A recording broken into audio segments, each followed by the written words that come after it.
This is the Patriots Catch-22 podcast with Evan Lazar and Alex Barth. I'm Evan Lazar. Evan Lazar. Hello, everybody. Nailed it. Joined as always by Alex Barth. That's a fit. That's a match. No risk it, no biscuit.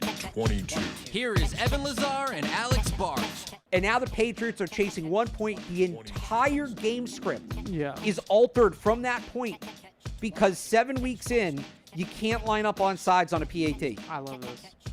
Well, Good this take. is where you roll your eyes and, oh, special teams, blah, blah, No, blah. but see, the special entire teams- game was altered because he lined up half a yard offside. They gave up 8 points on special teams.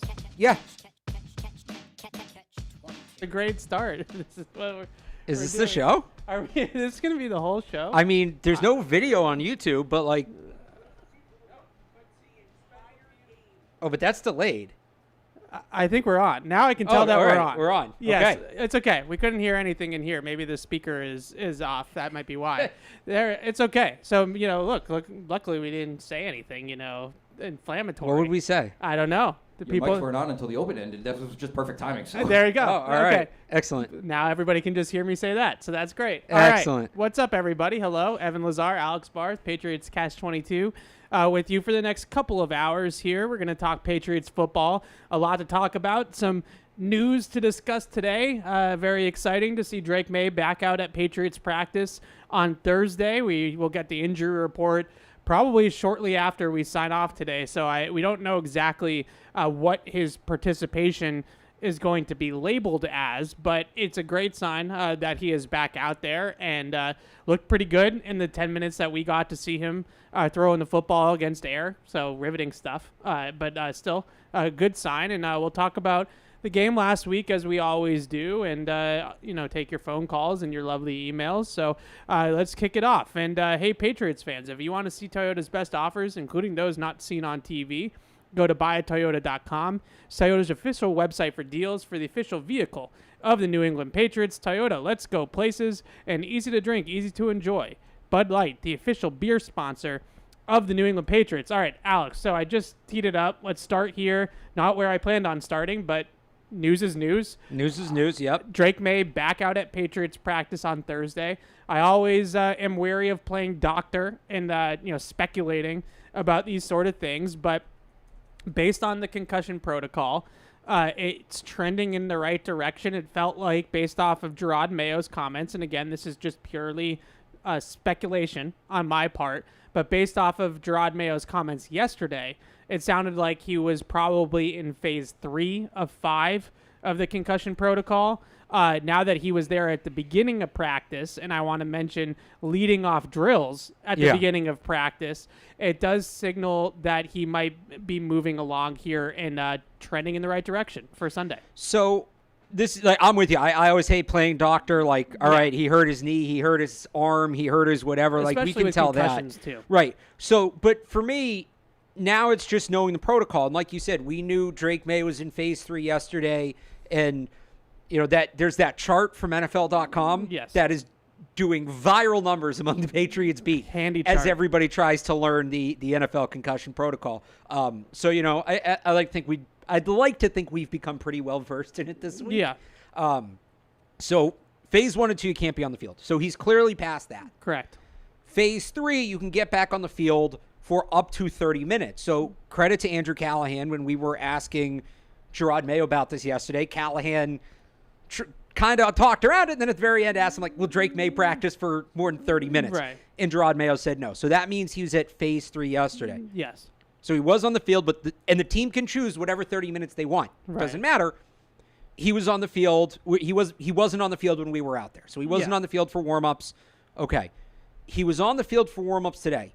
So that definitively means one thing, and then there's another thing we have to assume. Okay. It definitively means he didn't have a setback. Right. Right? If he had a setback in phase 3, he'd go back to phase 2. He wouldn't be on the field. So no setback. Good. That's good. Yeah. That's good. The question is, without being out there and without knowing how long he stays out there, is he still in phase 3 and they just chose the first 30 minutes of practice today? Or is he in phase 4 and he's going to be out there all day?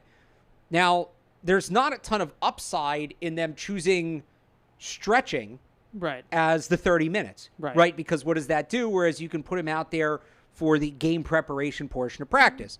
So I feel safe to say we can call it a strong assumption that Drake Maye is into phase 4. Yes. And if you don't mind me taking this one step further, Nope. I don't know if you had another take to your theory about he's going to play this week. Yeah. So which I've thought all week long. Just my opinion. But. There is a loophole's not the word. What's the word? Are you talking about for quarterbacks? For quarterbacks, yeah. It's not a loophole. It's a different set of rules because they're not going to get contacted in practice. It's the same set of rules, but there's a unique circumstance for quarterbacks. It's a bylaw. It's a bylaw. Not bylaw. I can't think of it. Whatever. I'm going with bylaw. I actually thought I wrote it here. It's a bylaw. The point being, so phase 3 is you're allowed on the field non-contact for 30 minutes. That's it. Like, you can't be on the field for 30 minutes. Yes. Phase 4 is you can go through a normal practice non-contact, and then what you do to clear the phase is like, okay, phase 3, 30 minutes, your symptoms don't increase, you don't have old symptoms come back. Like, that's how you move to phase 4, right? Yes. So phase 4, you go through non-contact practice, full practice, and then do your symptoms come back, yes or no? You go to phase 5. Phase 5, full practice, do your symptoms come back? No, you're cleared, right? So for quarterbacks specifically, they're always non-contact every practice. So phase 4 and phase 5 are the same thing. That doesn't mean Maye can get cleared quicker. He doesn't get to skip a phase. Right. But what it means is, if it were like a lineman, right? Yeah. Being out for a full practice, even if it's non-contact, you may not be able to go through what you normally go through as a player, and you may not be able to get the full game prep that the coaching staff wants you to get to be able to play on Sunday. Assuming Drake Maye is in phase 4 today, it's probably, and maybe they hold him back a little bit if he's dealing with this, but like, he has the opportunity to go through a normal practice. So he would have, if he clears that, does phase 5 on Friday, he could, in theory, we don't know for sure because we don't know what's going on out there, he could, in theory, have 2 full days of practice this week. Yeah, and I think what I understand of the policy, or the protocol, I should say, is that because he's a quarterback, basically he has to just stack consecutive days of practice without symptoms. Right. So if he practices today and is fine and practices tomorrow and he's fine, then based off the protocol, theoretically, he should be cleared. He can be cleared, yeah. Yeah. So that's sort of the minutia of it. I would also just add on top of that, and then I want to go back to last week. But I just want to add on top of that, Thursday and Friday, from a game plan perspective, are the real nitty-gritty detailed days. So Wednesday for the Patriots, and for most teams, I would assume they do it this way. Wednesday is an early down day, and it's a lot about base concepts, right? You usually go some of Wednesday's practice, which is in pad, so it's the only fully padded practice of the week, most likely. But most of the time, what you do is you go good on good, right? Just like in training camp, ones versus ones. Starters. Yeah, they do that a decent amount on a Wednesday, but you're talking about first and second down base concepts. So you're not talking necessarily about game plan install. Thursday is big third down day. Thursday is all about third down, and if in a little bit red zone. And if you talk to coaches, they will tell you that that's really where the game changes week to week. It's not necessarily first and second down. Everybody kind of has their base runs, their base pass concepts, their play pass concepts, their early down quick game. Like they all kind of do all of that. Everybody does it across the league. Third down is where things might get unique. Different coverage tendencies for the opponent, different pass plays for the Patriots. Van Pelt mentioned this morning that the quarterbacks rank their favorite third down plays. So Drake Maye's favorite third down plays are going to be different from Jacoby Brissett's favorite third down plays. So if he, long story short, we were talking about this a little bit yesterday on Unfiltered. Would Drake Maye have enough practice time to make you feel comfortable with him playing on Sunday? Right. Not is he healthy enough to play on Sunday, but just was he going to be able to prepare enough to play on Sunday? And I think practicing today would tell you that he would have enough time to prepare. If he does the full practice, right. Yeah. And that's what people need to understand. It's not as, and Gerard Mayo did say yesterday, he's like, yeah, I'd be comfortable, when he's ready, and that could mean a number of things, but it's not just about being cleared. You can't get cleared Like, even if you're cleared, if the coaches say, well, you didn't practice enough for us to put you in the game, being cleared doesn't mean that maybe you get to be the backup, but, like, being cleared doesn't mean anything. Yeah. So he has to be cleared, and the team has to feel he's prepared enough to be ready to go. This is a rather complex defense. I think what they call it, an unpredictable defense, right? Yep. So there's obviously some wrinkles to be ready for. Now, he can be in the film room. Yep. At least with phase 3. I think early on with the concussion, like, you want to be in a dark room watching a movie. Right. Obviously. But, yeah, it could come down to just whether or not they feel he's prepared if he gets cleared. Yep, absolutely. And we'll get to that Titans defense, which I think is a nice test if he does play. I'm pretty excited to see how he plays against this type of defense because the defenses that he's faced, Houston, Jacksonville, a little bit of the Jets, are not necessarily what I would call spin the dial defenses. Those 3 defenses kind of do what they do. They have their system. They have their tendencies, and they don't really stray too far away from that too often, whereas the Titans throw a lot at you schematically. Like, they're going to be in a lot of different coverages, a lot of different fronts, a lot of different things to process from a mental standpoint. So if he does play on Sunday, I am looking forward to seeing how he handles that from a mental load capacity. It's different. They're different than those, like, do what we do type of defenses like he's faced. I want to go back to last week. I have a little bit to say about last week, as I'm sure you do as well, but I want to stick on Drake Maye because that's the topic of the day today. So a few things. We talked about it briefly out at practice. We've talked about it in the past, and I went back and I graded his 10 dropbacks, his 18 plays in this game on Sunday, just like I would if he had played the entire game. I had him with 4+ plays already. He was cooking a little bit. But with that being said, 3 of his 4+ plays were out of structure, meaning 2 scrambles I had plus plays on, and I had a plus play on the Thornton throw, right? Which are all the stuff we talk about all the time. The Josh Allens, the Patrick Mahomeses. He's scrambling. He's out of structure. It's not how you drew it up. It's not how you drew it up. Playground football. And it was a topic this morning that was brought up to Van Pelt a little bit, and I do think it's an interesting conversation. I have to say, as much as he was cooking in that game on Sunday and as great as the 17-yard touchdown run was, I actually came away, and granted, he didn't get to play the whole game.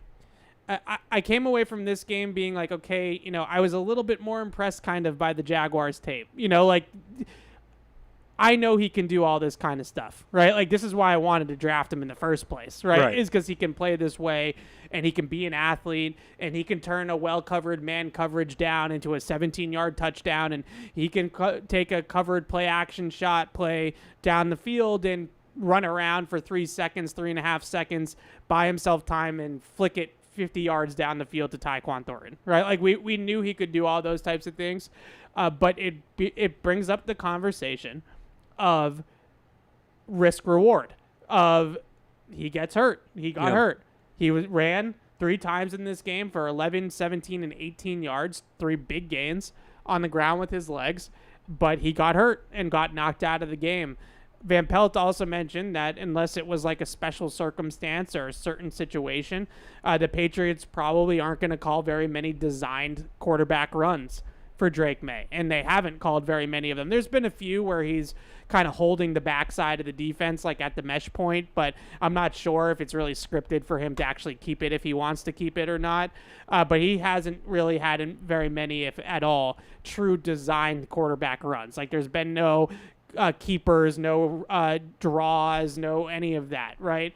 So I guess the long-winded way, or short way to say this long-winded take is, like, how do you feel about him playing the way he played on Sunday? Because he had more rushing yards than he did passing yards when he got knocked out of the game. Yeah, he was only 2 yards shy of being their leading rusher for the game, even though he only played a quarter. So like you said, like, having that club in the bag is important, but it can't be the only thing you do. And I wonder if some of it is just what's around him. Yeah. And feeling like, drops can be mentally tough for a quarterback as much as they can be for a receiver, because, now you wonder, well, can I trust throwing to this guy? Yeah. That sort of thing. And if you have guys dropping passes and the protection is great, it's been better. but it's like I think there's going to be more of that just in your brain. Like, all right, fine, I'll do it myself, right? That sort of thing. So, like you said, the Jaguars game, there's some good in-structure stuff. Like, he's shown flashes of that. That stuff's exciting, what he did against the Jets, but it's got to come with some in-script plays, too. And he only played a quarter. So who knows? Maybe he plays the rest of the game in script and he 100%. plays it super well. Like, who the hell knows? Yep. So I'm not going to knock it. I think I said this to you. I said to somebody I was walking out, like, if there's one thing I'm going to knock from that performance, really, it's slide like a second sooner. That 1 yard's not worth it in a Week 8 game against the Jets. Yeah, You know, he's a little off balance, and it's the Super Bowl, so that's right. And Van Pelt talked about this morning, like, and I know people will say, well, he doesn't need to do a better job taking care of himself. It was a dirty hit. Dirty hits are going to happen. Like, you want to avoid those too. Van Pelt mentioned that's a situation where some quarterbacks might just like fall down, head first, crumble, that sort of thing. And he'll learn, like, learning experience, rookie quarterback, that's going to be part of this whole thing. Absolutely. But you want to see more of the in-structure stuff, but it's not like we haven't seen it through 3 games. Like, it's been there. You just didn't really see it in that game. If it becomes a, repeated thing, if he plays this week, or, if it's against the Bears and he's 60 minutes of playground football, we have more to talk about it. I'm not overly concerned with it right now. Yeah, I'm not either.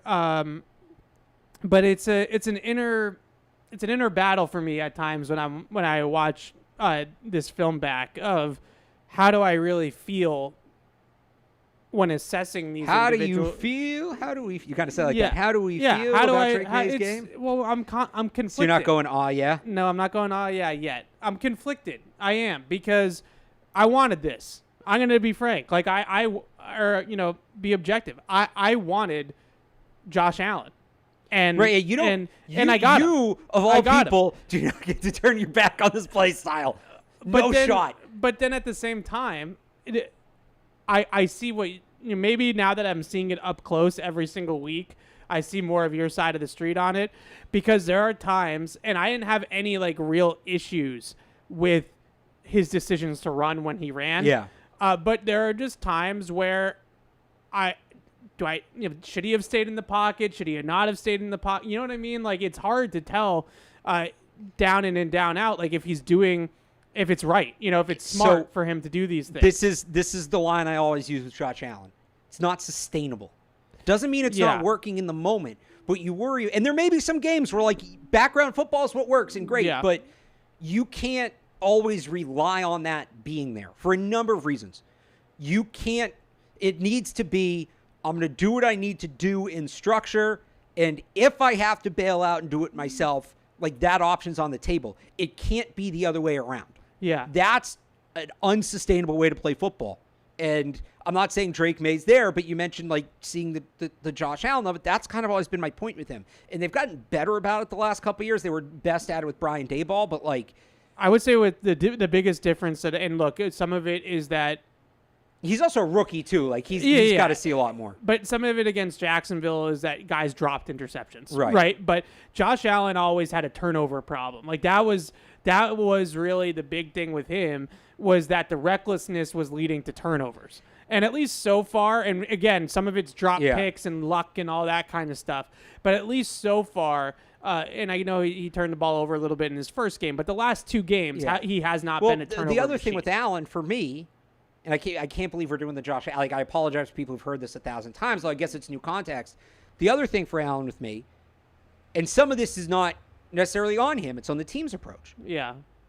Playing that way, you get beat up. You get hit. And I don't want to say he's never suffered a concussion, but, like, he hasn't had that, like, injury that's cost him time. But every year you get to the end of the year and it's his elbow, right, or it's his shoulder, or it's his ankle, right? And it adds up. And that's another reason why it's not even turnovers. You go to that well too often when you're running around outside the pocket, when you're actually taking off and scrambling, you are going to get hits. Now, Maye has shown a willingness to slide. He needs to slide sooner, but he's shown a willingness to slide. Allen takes on every tackler that comes his way, and that Maye doesn't seem to have that problem. That was more of a Jaden Daniels problem when we go back to the draft. I have a little defense of. So he breaks like a tackle, right? Yeah. And then I think it's like 8 or 9 yards down the field that he breaks the tackle, and he's like stumbling off balance. So, like, as much as you want him to slide sooner, like, he's not. He doesn't have his feet underneath him to slide. But this is my So my point is, though, is that if you wanted him to slide, then he would have slid before the initial contact. Or do you slide, or you can just go down and give yourself up? Like, you can, but like, I don't, as an athlete, like, I don't think that it was that he was fighting for every single yard. I think he was trying to, like, get his balance. So even within that, again, like, if you play this way, these things are going to happen. Yeah. And that's where I get concerned with becoming too reliant on it, is these kind of plays are going to happen. And look, I know we did this whole thing when it was stardom or not about, like, yes, it's football, guys get hurt, all that. There is a balance of risk reward, and you do want to limit it. And there's going to be a handful of those plays every game. How many are okay? 2 or 3? Yeah, you can probably even go up from there. We're going to start talking like 8 to 10 of those plays a game. Now you're probably talking unnecessary risks, unless we're talking about, like, the Super Bowl. And what is the happy medium? I don't know. This is what I've always bashed the Bills for, is that they think there's this. God, this doesn't have to be a Bills. No, because now I'm on the other side of it, and I just, because people, you're a Bills hater. No, I'll say the same thing about the Patriots. You're a Josh Is Allen there hater. an equilibrium where you do it enough that it's impactful, but you don't do it too much where it becomes reckless? So we've sort of talked about this enough that I feel like I've narrowed down my take on this. Okay.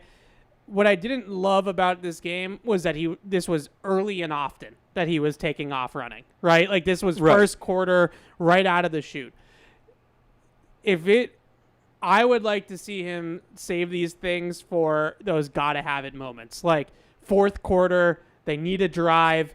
And look, the touchdown run that he had on Sunday against the Jets, to me, that's in a little bit of a different category, because, like, he just sees the end zone. Yeah. Like, I don't think he's going to get lit up in that situation. Good decision. Right. But what I'm talking about is between the 20s, taking off. Unless you really see the seas part and you have, like, 40 yards of green grass in front of you, then obviously, I'm all for taking those yards. But what I think both of us would like to see is it's fourth down, or it's fourth quarter, 2-minute drive, game on the line. The only way that you're going to convert this third down is if he takes off or if he makes an out of structure play or something like that.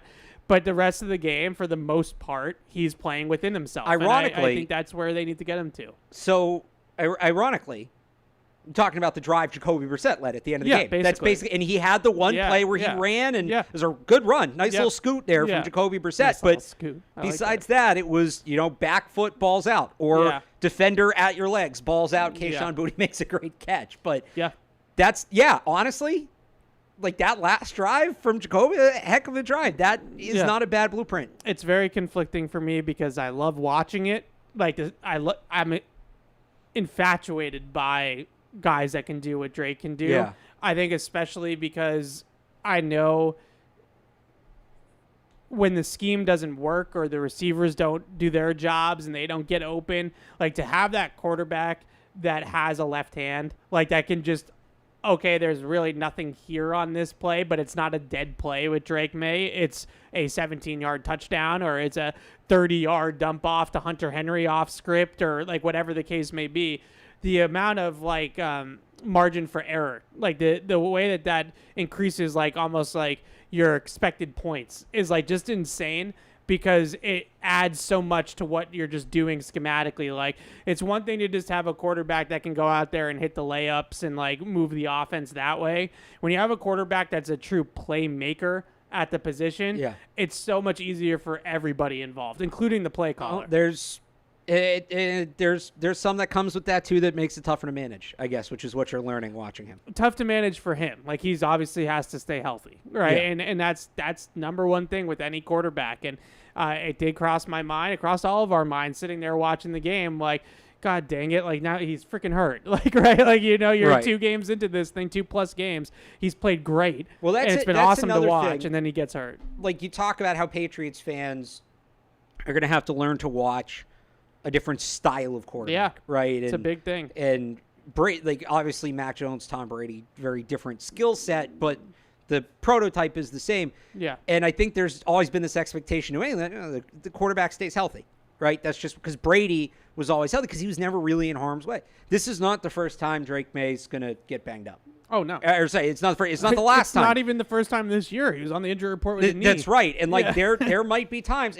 Josh Allen's kind of an anomaly in this. Like the guys that play that way, Patrick Mahomes, I guess, but like. Well, I think the difference, and this is, this is well down the road and probably like not that important right now, but the better comparison is, and he obviously ran a lot by design, but Cam Newton, his career was shortened because of the body blows that he took. Like eventually he was not a guy that played 20 years at the position like Brady, like Manning. Like I'm assuming Mahomes is probably going to make it pretty far because Rodgers. Those guys have made it this far because they weren't running all the time like Cam Newton was. Josh Allen is an interesting second litmus test of that to a degree. Yeah. Like, is he going to have a 20-year career? He should, based off of the way the rules are now and everything. Right, now you can't touch the quarterback. He should have a 20-year career. But if he keeps playing the way that he plays, will he? And same goes for Drake Maye. Now, I know we're putting the cart before the horse a little bit because he hasn't proven that he can have a 5-year career, let alone a 20-year career just yet. But I think all of us see that he's going to be pretty good, we think. And now you're starting to talk about longevity, not only over the course of a season, but over the course of his career as well. So I don't want to make a too big a deal out of it. That makes it sound a lot more of a big deal than it probably is. But it's an important point, and it was something that I was actually going to bring up even before Van Pelt spoke this morning because I told you I had 4+ plays for him in this game. 3 of them were out of structure. They had 1+ throw from the pocket, from that instructor on script type of throw. Again, that's only, what was it, 16 plays? 10 dropbacks. 18 dropbacks, plays, okay. 10 dropbacks. All right, so moving on from that, and if you want to weigh in on that, of course, 855-PADS-500 is the phone number, and podcasts, plural, podcasts. We're getting some questions about that. It's not podcast, it's podcasts at patriots.com. So give us a call, give us a ring, give us an email, and we'll get to you guys here in a second. But I do want to talk a little bit about this game outside of the 18 plays that Drake Maye played. So we've done the Drake Maye of it all. I want to talk about the response. And I get it. They won the game. So you're going to get, they responded to their coach, and they were the soft comments, and they bounced back, and the resilience. And I really do believe that they showed great mental toughness in this game. They had all the reason in the world for the week that they had off the field. They had all the reason in the world to let go of the rope. They lose their starting quarterback a quarter into the game. That's another reason to let go of the rope. And they didn't. And to Jacoby Brissett's credit, he was a big part of that. He came in and he made sure that they stayed on the tracks and they stayed pulling in the same direction.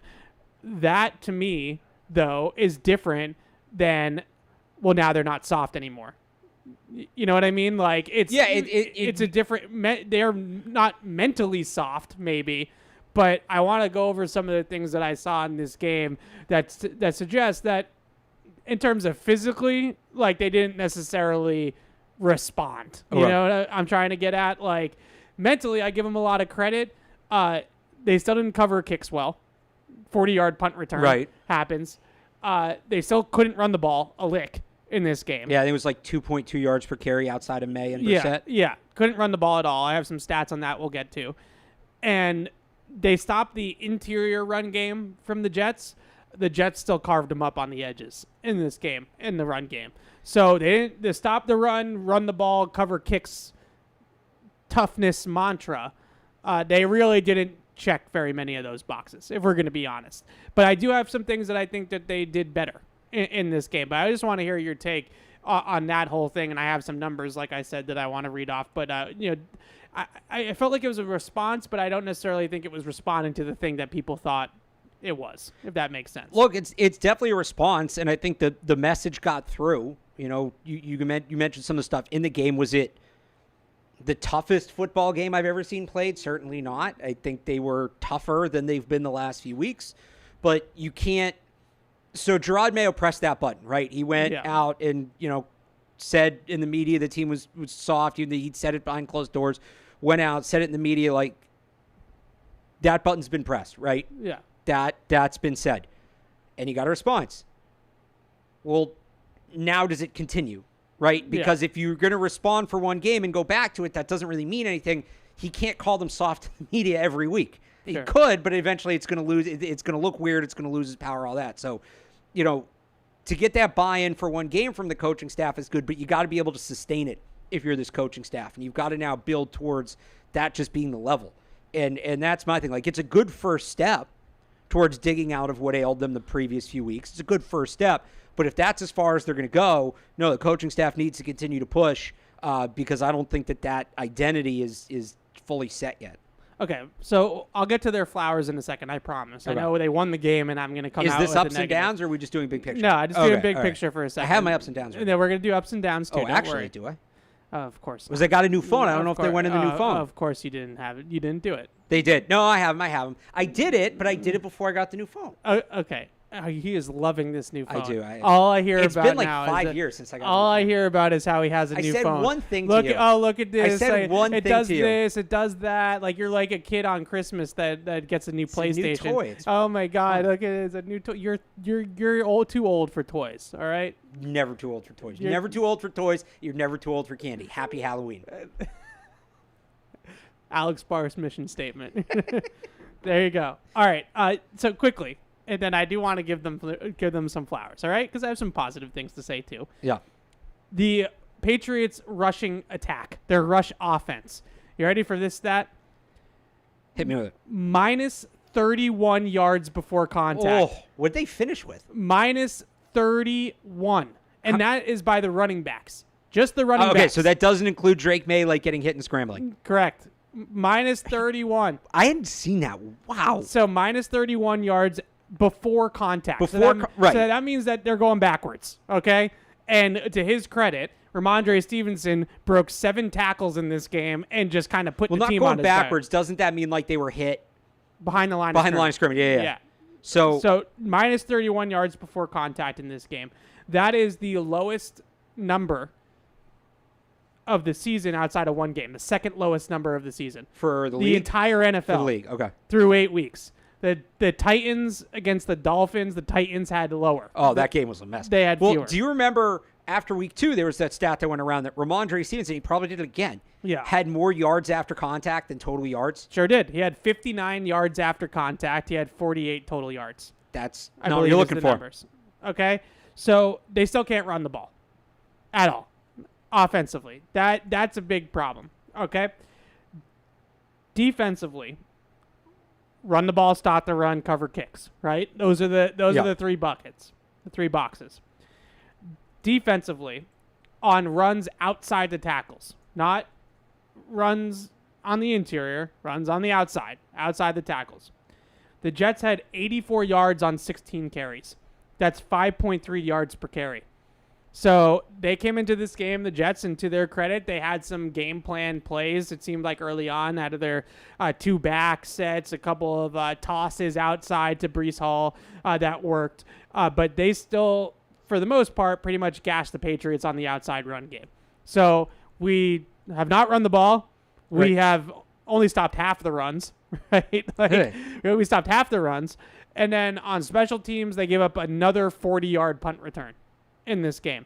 So when I say that this wasn't a soft response, this was a better version of the football that they've been playing, that's what I'm talking about. And those are the numbers to back it up. So as much as I want to give them their flowers, I don't think they won this game because the coach called us soft and we're going to show him, right? Like, I don't feel that way. I feel like they did some things better that they were already doing. Right? And that was the big thing. So on the positive side, I do think this coaching staff deserves some credit for some things that they've done. Mainly, I would say the number one thing that has improved for this entire Patriots team right now over the last couple of weeks is pass protection. They have gotten much, much better. It is basically stabilized in the pass protection going on almost a month now of football games. So I'll give you the stats. Last week, they allowed a 30.6 pressure rate in week 8. Yep. That's pretty good. That's right not around bad. 30% is where you want to be. I've talked about a lot. You've heard me use the word baseline, right? That's, solid. In the first 5 weeks of the season, they were allowing a league worst pressure rate of 46%. What is that off? Is that PFF? Next gen. I thought Next Gen had them. Somebody had them at 50. They were like at exactly 50. We are not getting bogged down by which source no, this is. it was Brissett's last start was 50. It was the exact game. 46%. That's too high. Either way, it's too high. So almost half the dropbacks are getting pressured in the first 5 weeks of the year. In the last 3 games, they're down to 35%.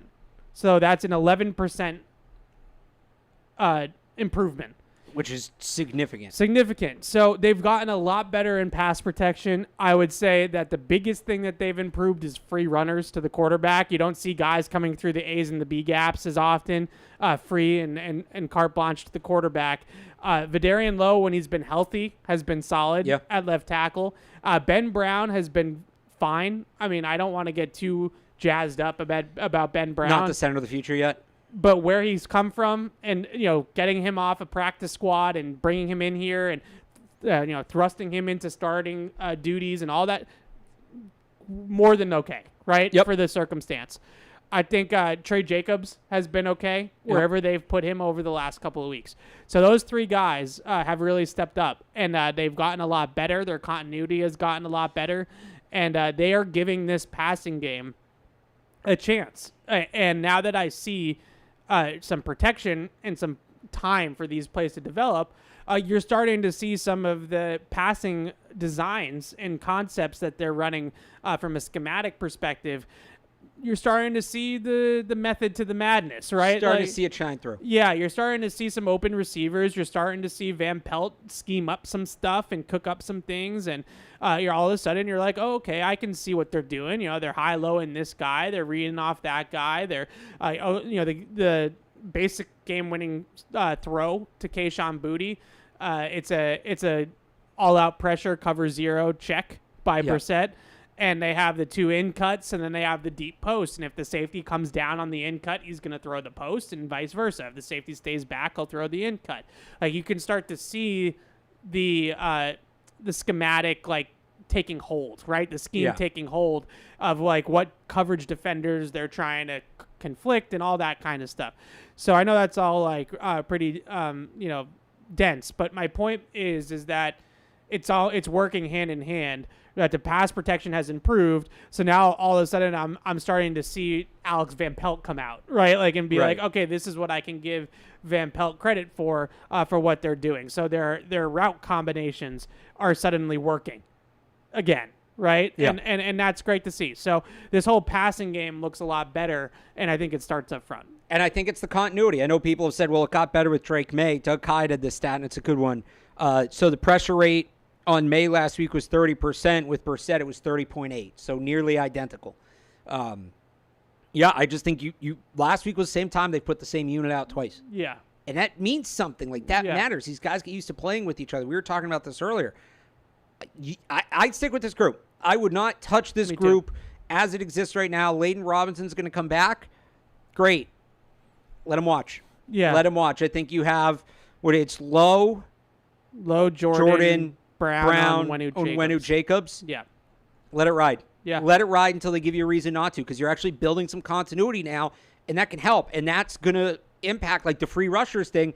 Guys know where to be. They're getting an understanding of how the guys on their left and their right play, and it makes it easier. So I think that they have kind of found a best 5. Yeah. And are letting them work together. That's important. That makes a difference, and you're seeing that play out in real time. Yeah, you are, and it's a bummer because the play got wiped out by a holding penalty on Michael Jordan that was borderline. But for the first time, maybe all season, the explosive that they ran to Hunter Henry that got called back because of the penalty, that was one of the first times all season where I was like, holy hell, is that a good scheme, right? Dang. So, they're running spot concept, so flat, little curl inside, like an inside hitch, and usually it's paired with a corner post, right? You kind of can break it either way depending on the coverage. And so Henry fakes like he's going to sit in between the zone and then spins out of it and just wheels out of it up the sideline.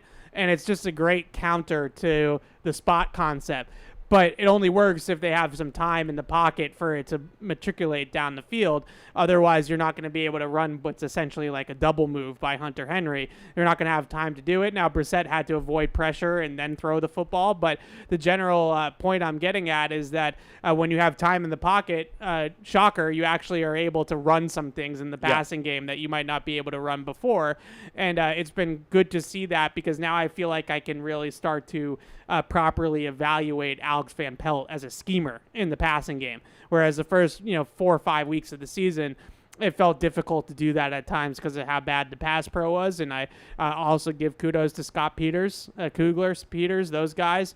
They're doing a really good job too of getting these guys ready to play and taking these scrap heap guys that Elliott Wolf has gotten for him and turning Ben Brown into a competent center and Trey Jacobs into a competent tackle, and so on and so forth. That's not easy to do, and they've been able to do it. So credit to Peters as well as AVP in that department. That's kind of one big picture take I have on this season as a whole, is that and this was honestly your take at the beginning of the year, was like trusting Scott Peters. Strike system, baby. Like, not that the line's been great, but when you look at what they've been given, like you said, there's a new guy coming in off the street, it feels like almost every week. And every week we're saying, like, it's not great, but it probably could have been worse. It probably should have been worse. Imagine this offensive line staff when they get, like, 5, high-caliber players that are out there every single week and can work together, right? You're just scratching the surface. So one thing I will say is I feel very good about Scott Peters through the first 8 weeks. I'm actually very encouraged, and his staff by extension. Yeah. I'm very encouraged by what I've seen from Scott Peters through the first 8 weeks. Yeah, look, their system works. We know it works because it worked in Cleveland. So, like, what they're teaching, their tenets, their fundamentals, their scheme, clearly it works. You just have to have the right guys to be able to execute it. You have to have the personnel to be able to execute it. So that's why I, at the beginning, was maybe a little bit bullish on Scott Peters, was because I've seen this scheme, this Bill Callahan scheme, who we'll talk about later, take hold and work in other places. So it's not the scheme, it's not the coaching, it's not the fundamentals, it's not the tenets of the scheme. You just have to get the right guys in here that can actually go out there and execute it. And when I asked Van Pelt about it this morning, that's sort of what he was mentioning was, we've been able to build, and now we have 8 weeks of games and 8 weeks of practices and drills and reps, and it's starting to settle down a little bit, which is good to see. All right, moving on to the other side of the ball. I have 2 bouquets to give to the defense, all right? Okay. The first one, I've been clamoring for it for weeks. I'm glad that we're finally coming to this point in time with this defense. A 48% man coverage rate in this game against the Jets. Bravo, right? You go out there and play man-to-man. You have the guys to do it. You have Christian Gonzalez, who can take any number 1 receiver in the league and go to toe-to-toe with that guy for 4 quarters. We've seen him do that week in and week out, going all the way back to his rookie season. Although he got picked on a little bit in this game, I think both Joneses can cover pretty well in man-to-man. You have the guys, Duggar, Mapu, if you want to go man-to-man on a tight end, you have that capability to do that as well.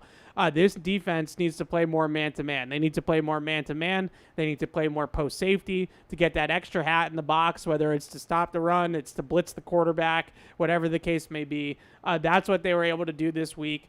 Like I said, Marcus Jones got picked on a little bit in this game, but on the whole, it did its job, and they had some really, really good third down reps in this game, kind of matching coverage, right? Like cutting off crossing routes and switching and bracketing guys, if you want to call it that. So they had some really high level, I thought, coverage reps in this game. Third down right around the 50-yard line early. Red zone rep. Christian Ellis's sack was a big play in the game. Really good bracket call there on Adams and Wilson. So these are the types of things that you have seen the Belichick defenses do in the past that are kind of like, PhD level coverages that they're now starting to be able to execute in the back end. So some of that stuff we saw earlier on in the year, like the match zones and the Baltimore stuff that they were trying to implement, we're starting to see that phase out a little bit week by week, and we're starting to see a lot more of those Belichick era stuff, cover 7, 1 cross, that kind of thing, which I think is a good sign. Yeah. I think specifically that man coverage and, as the pass rush continues to struggle, they're going to have to cover longer, plain and simple. So it's a little bit easy, man gives them some advantages, and, I'd say it's pretty good. Good to Covington and that staff, because I thought, you can call it simplifying if you want to call it simplifying. Nothing wrong with simplifying if it works better. Right. It just, as Devon Godshaw perfectly put it after the game, stop all the cute shit, right? Like, stop doing all of the, like, we're going to drop this guy and we're going to rush that guy and we're going to spin it this way and we're matching zones and stop it. Right. Just our guys against your guys. I thought they did it on the interior run defense as well, which is the other flower bouquet I wanted to toss to them. Yeah. On, I got the numbers. 2.3 yards per carry. It's pretty good. On runs between the tackles. Good bounce back for Devon Godshaw. Devon Godshaw, Dietrich Wise, I thought was really good in this game. Jeremiah Farms kind of got it started with the nice run stuff early. Tavai and Christian Ellis were much better in this game against the run, I thought. Godshaw delivered that fantastic line of stopping all the cute shit, but he also talked about getting back to some of the basic front mechanics that they've run over the years recently, and stopping all the cute shit. All the run blitzes and stunts and games and things like that. The thing about defense in the NFL, or just in football in general, like, if you're good enough, and look, they have their talent deficiencies, but relative to the opponent, if you're good enough, line up and play it. Yeah. You don't, especially against a guy like Aaron Rodgers. You're not going to confuse Aaron Rodgers. Yeah. You're not going to throw off Aaron. Like, he's seen everything. Sure. Right? Just line up and play it. Just make a better play than the guy opposite of you. Sometimes you can get away with that, and this was the perfect game to do it. Now, I hope they keep it against Tennessee, because whoever's at quarterback, it's two guys that haven't seen a ton of NFL football, so there may be more motivation to go back to throwing in some more of those wrinkles and some of those disguises and things like that. Ball up top. Line it up, play it. I think that's kind of what they got to do at this point. Yeah, and when you look at their schedule moving forward here, and I'm not talking about, they're going to go on a winning streak, and I'm not going there. I'm just talking about the opponents that in the offenses that they're going to face. I feel like they can play pretty simple defensively and stand toe-to-toe a little bit with these teams. Like, it might look like it did on Sunday, where the Jets made some plays. Like, Garrett Wilson, no doubt, made some plays. Yeah. Breece Hall had some runs. He had a 16-yard run. He broke some runs off in this game as well a few times. But you know what? It's that old Belichick, like, they didn't want them to win with Devontae Adams, right? Yeah. We're going to go out you and make you beat us left-handed. And if you beat, like, against the Titans this week, right? Calvin Ridley's probably the guy you take away. So you look at any of those other receivers on the Titans, you're going to beat us throwing one of those guys, we'll tip our cap. Yeah. Right? So they have the Titans this week, whose offense stinks. Yeah. And now doesn't have DeAndre Hopkins on top of that, right? So their offense is terrible. There's no reason whatsoever that Christian Gonzalez shouldn't go out there and cover Calvin Ridley, and you play it straight up, right? There's no reason to reinvent the wheel. The following week, I think, is a little bit tougher because the Bears have a decent amount of weapons, but it's still a rookie quarterback. Right. So I wouldn't go out there and try too much against Caleb Williams. The tricky thing, either. I guess we'll get to it, do you play more zones so you have eyes on the quarterback in that game? Possible. We'll get to that. We'll get to that week. when we get to it. Yeah, that's a little more nuanced. Then you have the Rams and Matthew Stafford, who's kind of like Aaron Rodgers. Like, you're not going to fool Matthew Stafford. It's a veteran quarterback. You've got to just kind of play him straight up. And then, you got Tua and the Dolphins the following week, which we've seen them be able to go out there and cover Tyreek Hill. You have evidence that you can play that team straight up and be competitive. And just lastly, then you got the Colts with probably Joe Flacco at quarterback, right? So my point is that I hope moving forward that this is the brand of defense that they play. I don't think they're going to be a top 5 defense playing this way, but I also don't think they're going to be a bottom 5 defense playing this way either. I think they got a little too cute early on in the season, and they wanted to try some new stuff and try some, DeMarcus Covington, I'm sure, wanted to show off a little bit that he's got some new schemes and he's been in the lab and all that kind of stuff. And I don't hold it against him, but in hindsight, it's always good to go with the simple stuff and what's been working around here. Man, that would suck if Anthony Richardson's not back by then. I feel for the guy. He's not going to play. There's a thread on Twitter about, like, the NFL doesn't have a quarterback problem. It has a quarterback development problem. It's possible. I think it's more than possible. You can't draft that guy and then be surprised when this is you got to be patient with him. Yeah. And that's not even the whole should he play, should he sit debate. It's just guys aren't going to come in the league and be MVPs right away. C.J. Stroud is a massive anomaly. Yeah. Massive anomaly. Even some of the, and I think Bill actually talked about this the other night. I can never keep track of which show he's on. I just see the clips on Twitter. But on one of his shows, he was talking where he was like, they threw Sam Darnold to the Wolves, didn't like what they saw, look at him now. They threw Baker Mayfield to the Wolves, didn't like what they saw, look at him now. Like, these guys develop and they get there, but you got to show some patience. I get it hasn't looked good with Richardson. And look, if they sat him because he checked himself out of a game, that's one thing, but that doesn't seem to be the case, because I think Steichen said today that Flacco's going to start moving forward, which implies it's going to be more than one game. Yeah. And same to the Patriots. Like, it's looked really good with Drake Maye through 3 games, 2 games and a quarter. It's looked really good.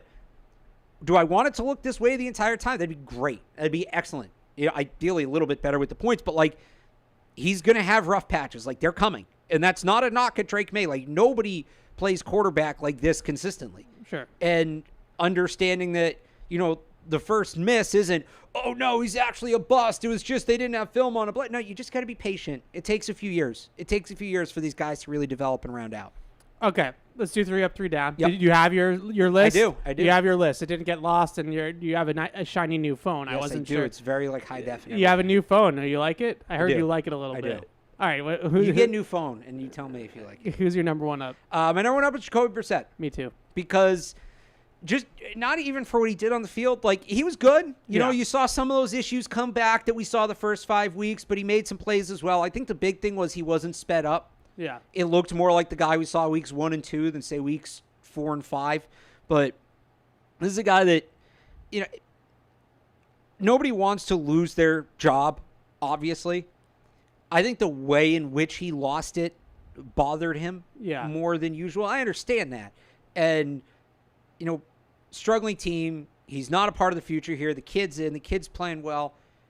He had every reason in the world to check out.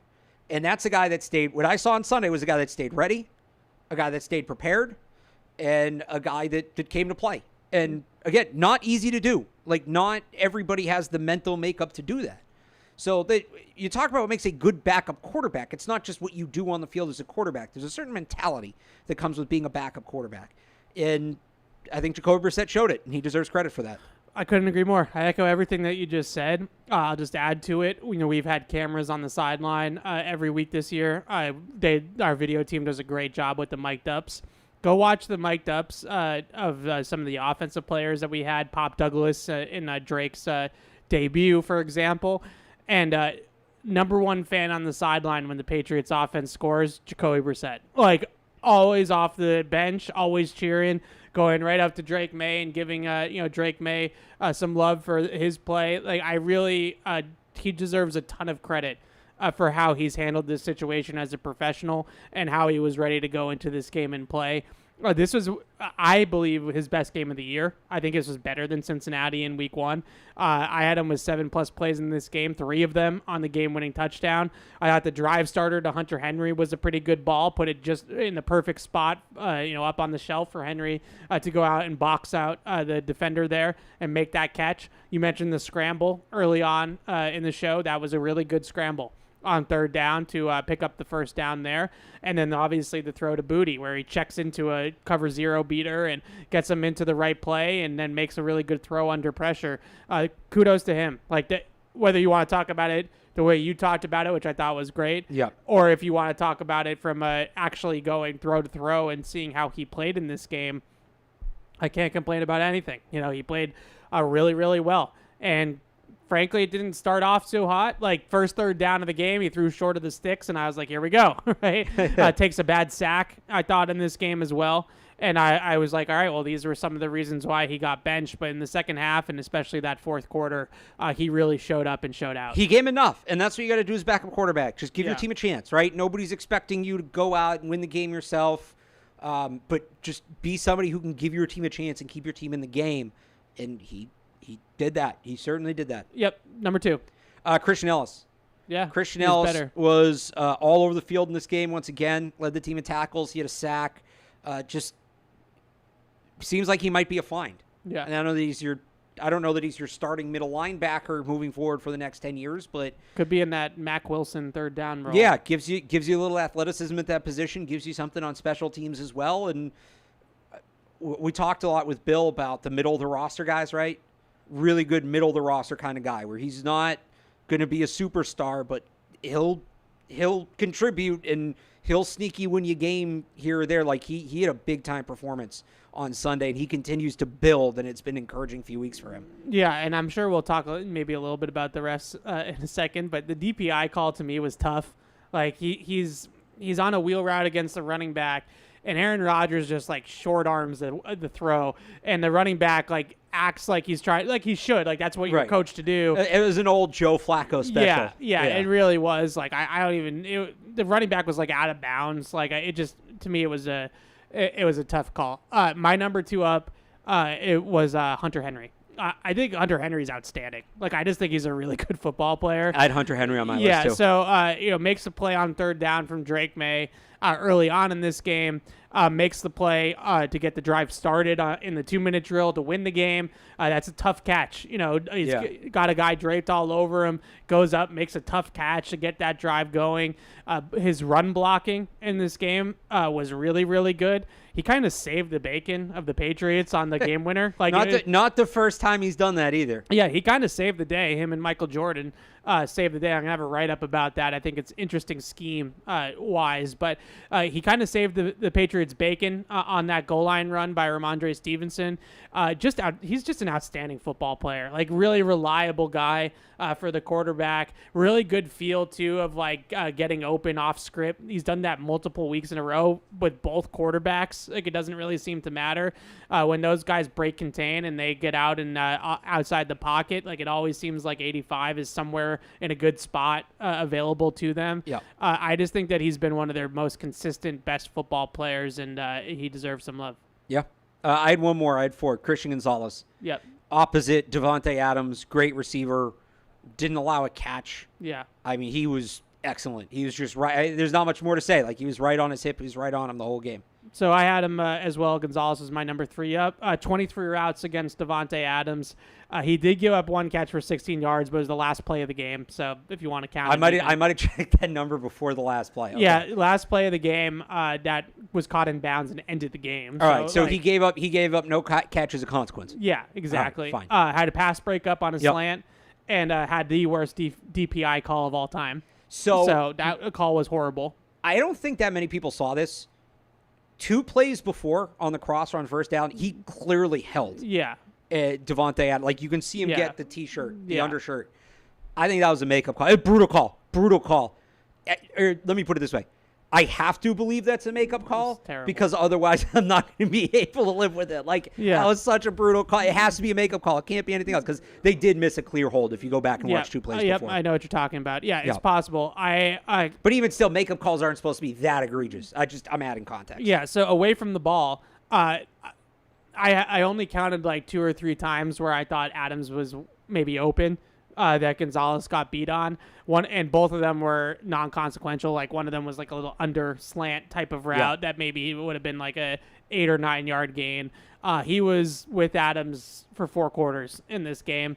They're still looking for Devontae Adams. That's what I heard. He's a missing person. So Christian Gonzalez, number 3 up, erased him from the game. Yep. Good stuff. You got anything else? I'll throw like a half up. Jelani Tavai had one really nice run stuff. Yep. It's been rough for him. I think he needed that one.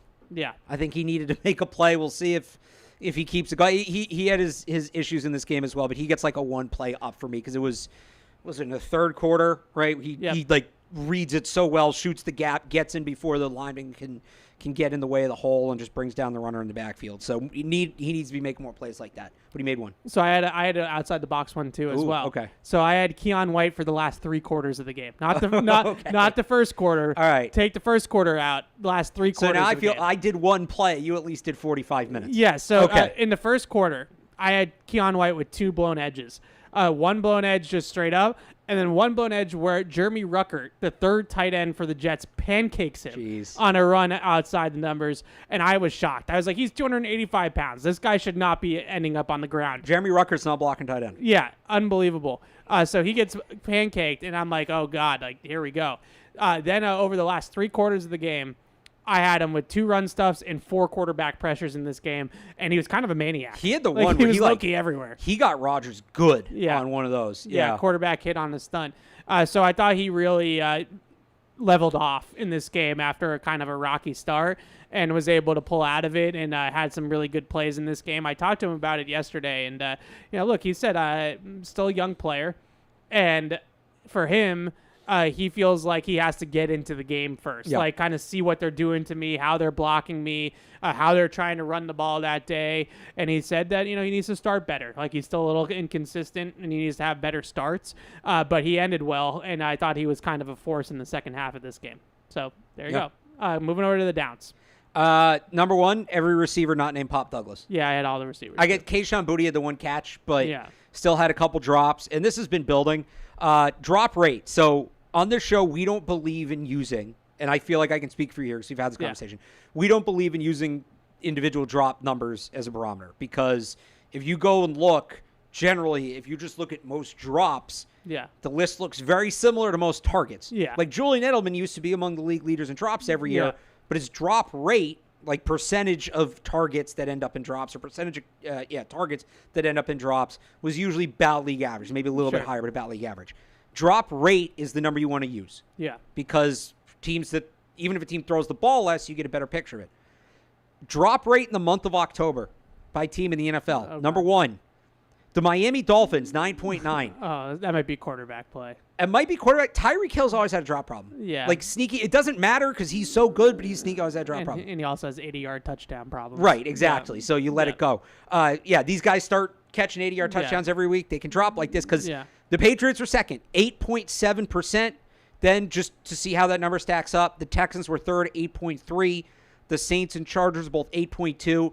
And then you have a big drop after the top 5. You go to the Seahawks at 7%. Yeah. So, but a lot of those drops are coming on third downs, on passes past the sticks, both, right? In some cases, both. Just like high leverage drops. Right. These drops aren't, and I need to go back through, I haven't done it yet, and like find the individual drops and find like the situations, but it's clear watching it. Like, they're not just killing individual plays, they're killing drives. Yeah. And you're going to start losing the trust of the quarterback.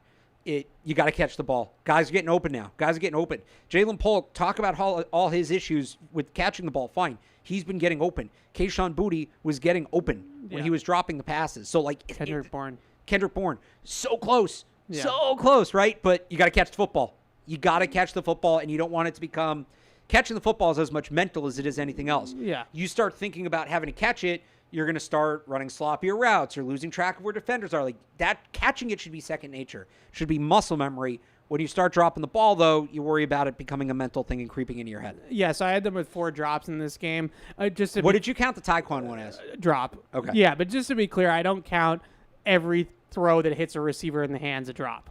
Well, right? so like I don't count the Taekwon. To me, there's a difference between a drop and a ball you should catch. Okay. Like that's fair. If there's contact from the defender, it's not a drop. Yeah. Because that's another variable. Yeah. That doesn't mean Taekwon shouldn't have caught that. He could. But when I look at it, that's how I like. I'll knock that play. It's a bad play by Taekwon Thornton. Yeah. I just don't consider it. I think drop gets overused. Yeah, me too. So I had Keyshawn Boutte with 2. Yep. So one of them was on the in cut on third down, the last throw of the game for Drake. That hit him right in the chest that he needs to catch. Yep. The other one, he was running like a slant against zone coverage, and Jacoby thought he was going to sit or settle in the zone, and he kept running, so the ball ended up behind him. So I put that on the receiver. That's a drop. It's a bad route, whatever you want to call it. And then I had one each for Bourne and for Taekwon. So Okay. Bourne also dropped an in cut on third down. Bourne that was a clear drop. Yes. And I don't think that he'll mind that I shared this story, but when we were in the locker room earlier, Kendrick Bourne had like 50 pairs of receiver gloves in his locker. And he's like going through all the receiver gloves. And so I asked him, I was like, what's up with all the gloves? And he was like, well, I can't catch, so I'm trying to find the right gloves. And I was like, Well, don't you I remember? Get it. I get it, dude. Julian Edelman used to have boxes and boxes Yeah. and boxes of cutters in his locker. Yeah, so they're working on it, is my point. Yeah. Like, I know it was kind of Well, funny, but but it was also, I'm also Yeah. being sincere. Like, I think that they know it's a problem, but that whole receiver room, look, let's face it, they got to get their house in order, like in all ways, right? In all ways. And I would also put in this category, and I don't need them to force feed Demario Douglas. Like, this does not need to be, he's peak Randy Moss, Right. and we have to get him his 10 targets a game. But they need to do a better job of getting him involved. I do think teams are starting to focus more on him in coverage, though. Yeah, I'm sure they are, especially when they play man-to-man. Yeah. But in general, I just think that there's ways to get him the football. And, I was watching the Lions-Titans game, for obvious reasons, this week coming up. And the way that the Lions and Ben Johnson use pre-snap motion to get Khalif Raymond and Amon Ross St. Brown off the line of scrimmage, like, I don't understand why Pop Douglas isn't doing that every single week, right? Like, motion him across the formation, snap the ball, let him get a rolling start, and then he runs like an in cut or something off of it. Like, you can't cover that. Like, if you're in man-to-man and Pop Douglas is running full speed at you like that, and then he makes a move at the top of the route, like, you're not covering him. Like, he's going to separate. So I think that there's some things that they can do better, but the drops are an issue, and obviously Douglas's lack of involvement, I thought, was a little bit of an issue too in this game. All right, who's number 2? Punt coverage. Yeah. You allow a 98, Hey, he 96, told us last whatever. Friday to put it on him if it happens again. I'm talking about Jeremy Springer, the Patriots special teams coordinator. It's on you. You told us to do that. you allow that long. You allow that to, what was it, 96, 98? Yeah. I can't remember. The long punt return touchdown last week. This week, first punt. Yeah. First punt, 13:42 to go in the first quarter. And look, Gibson's a good returner, but 40 yards, multiple missed tackles. Can't have it. Period. Full stop. Yeah. Can't have it. You blew that. That's exactly what you blew last week. Now, I don't necessarily think this was a case of. I think the reason behind it was different. Last week, the biggest issue was was Bryce Behringer out kicking his coverage. Yeah. This week, I thought it was a much more coverable punt. You had multiple guys miss tackles in there, but it doesn't matter. Like you on your P's and Q's after giving up that return. So that was disappointing to see. I will say, though, to go back, I meant to mention this at the beginning when we talk about responding to the toughness element of it. Yeah. 2 things the defense did I really liked, and I think were somewhat in response to that. So you allow a 40-yard punt return, right? The Jets start in plus territory. 3 and out. Yeah. 3 and out by the defense. Great response. Excellent response. And then they had another one later on. They punt the ball back to the Jets with 3 and change to go in the third quarter, down 2. And that's the spot last week where the Jags went on that 11.5-minute drive that essentially killed the game. Yeah. Jets get, whatever it was, 13, 14 yards on first down, run stuff, incomplete with the pressure, get the ball back. Yeah. Like, mentally tough. Let's keep the momentum on our side drive. So I like how the defense responded because they get a short field right off the jump. Good test, but shouldn't have had it to begin with. Yeah, a couple of good complimentary football moments in this game. Marcus Jones has the punt return. They go 5 plays, touchdown. Right down to score, a couple of good moments like that. I had Marcus Jones, the cornerback, as my last So down. I was going to do Marcus Jones, the returner, Marcus Jones, the corner. I was tempted to do that. Yeah, so I also had the special teams in terms of the coverage like you did. So I'll just go with my last one. Marcus Jones, 5 for 113 against Garrett Wilson. He was Waldo. They were picking on him. They were finding him all the time when they were in man-to-man. Look, Garrett Wilson's a fantastic receiver, and Aaron Rodgers dropped some dimes to Garrett Wilson. Yeah, that one in on the this game. slot fade was as good of a throw as you'll see on that route. So I think Marcus Jones had some good coverage in this game and was right there on a lot of these plays. But you consistently see with him is, he's just not going to make plays at the catch point because of his size, and that becomes problematic. But you give up 5 for 113, you're going to be on the downs list. So I have one more. Is that it for you? You said that was your last one? Yep. Again, going to go a little outside the box here, but I have to do it because Evan, how infatuated I am and how much I value. What do you think I'm going to say? I don't know, but I know I'm going to hate it. Situational coaching. Oh, God. I knew I was going to hate it. I'm not saying it lost the Jets the game. You're up 5. Yeah. Going for 2 is fine. Like, we're not going to do the whole go for. You're down 5. You're up 5. You go for 2. Yeah. You have 2 timeouts left. If you score, you're up 7. Even if not, you're up 5. Yeah. Right? You are That's the leading math. with 3 minutes to go. Yeah. How in the hell do you not call a timeout To avoid the offside. to avoid the delay of game, Yeah. and have to run your 2-point play from the 7? Yeah. That is the only reason that's not the dumbest thing I saw in the NFL this week is because the Chicago Bears and Tyreek Stevenson had a generational miss in Washington. And I kind of want to talk a little bit about that because it's fun. But like, and then what do? All right. So, and Aaron Rodgers said something like, well, we felt like we had a good play, so we didn't want to burn it. They come out and they run a 2-yard play from the 7-yard line. Yeah, they cover zeroed, and they had 2 guys unblocked on the line. And look, I get it. You have Marcus Jones on Mike Williams, who's like a big physical guy, right? Yeah. I get that. He's not scoring from the 7. Help's going to get there. If they run that play from the 2, the Jets go up 7. And then again, you don't need the timeout. The game's going to overtime. You don't need either of those timeouts. You don't need them. To not call a timeout there, Evan, was I thought they made a mistake. I thought the scoreboard maybe was wrong that they had saying they had timeouts left. Mind-blowing by the New York Jets. And the Jets, for all we'll say, the Jets are still the Jets. And that was the moment I looked at and I was like, yeah, that's the Jets. Not calling a timeout there. My goodness. So just to piggyback off that, and I know we have callers waiting and stuff, so I apologize, but I just have to get this off my chest. I think Aaron Rodgers is a joke. Like, I really do. Did you see Ulbrich threw him under the bus for that after the game? Good. Like, the way he carries himself, the way that he plays, I just think it's unbelievable. You are a 40-year-old future Hall of Fame quarterback, and you can't get the team out of the huddle. Like, you can't get your guys lined up. You can't. How many delay of games or near delay of games did they have? 4 in that game where they burned 3 timeouts and then they had the one at the end on the 2-point play. They burned 3 timeouts, like 5 minutes to go in the first quarter. Yeah. Because they can't get lined up. Like, that's you, dude. Like, that you're the quarterback of this team.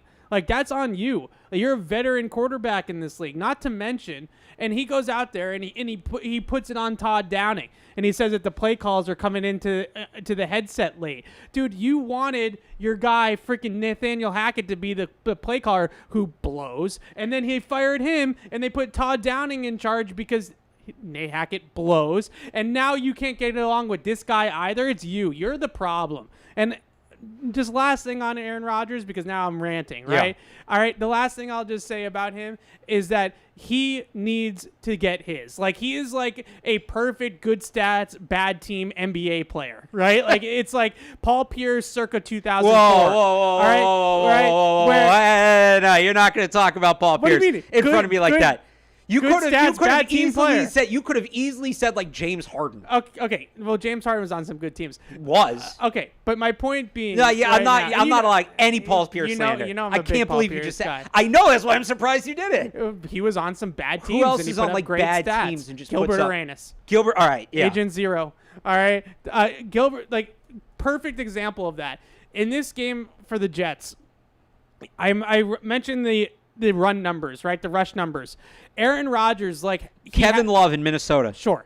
Whatever you want to use. Aaron Rodgers. Not Paul Pierce. I don't want to use Paul Pierce. Oh, my God. Aaron Rodgers, like, has to cook, right? So instead of just the Patriots can't stop the run. We've established that. They couldn't stop the run last week in Jacksonville. So what did Trevor Lawrence do? He passed the ball 20 times and allowed his running back, Tanks Bigsby, to win the freaking game. Instead, Aaron Rodgers is like, let's go empty. Like, we're going to let's go empty and let's try to get Aaron Rodgers cooking, right? And what do? They give the lead right back to the Patriots. Instead of running the ball with Breece Hall, who's their best offensive player, by the way, I think, and just going down the field exactly how Jacksonville went down the field last week. No. Aaron Rodgers has got to have his MVP moment, and we got to do this. I just think his whole act is insufferable, and he's a great quarterback, or was a great quarterback, but I absolutely loved that the Patriots players after the game said that he can't move anymore. That was chef's kiss. Good for them. The guy stinks. Thank you. End of rant.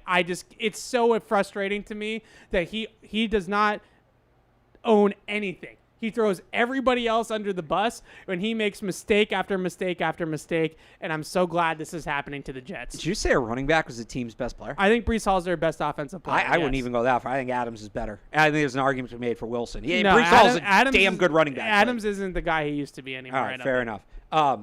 Great rant. Excellent rant. All right. Halloween weekend has arrived. But there's nothing scary about Bob's Discount Furniture's Dare to Compare challenge.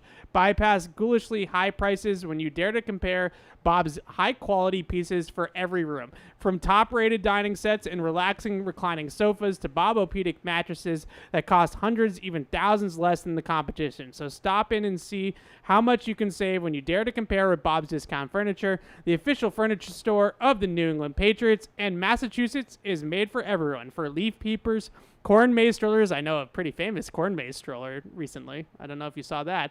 Regatta lovers, pumpkin pickers, and anyone else you can think of, come to where there is something for everyone this fall. Massachusetts, where everything is possible. Plan your trip at visitma.com. All right, let's take some of these calls if you guys are still there. I apologize we left you on hold. Tony is in Canada. What's up, Tony? Hey, guys, just listening to the show. Try to make this quick for you. Brief comment. I like to watch a lot of different Patch shows.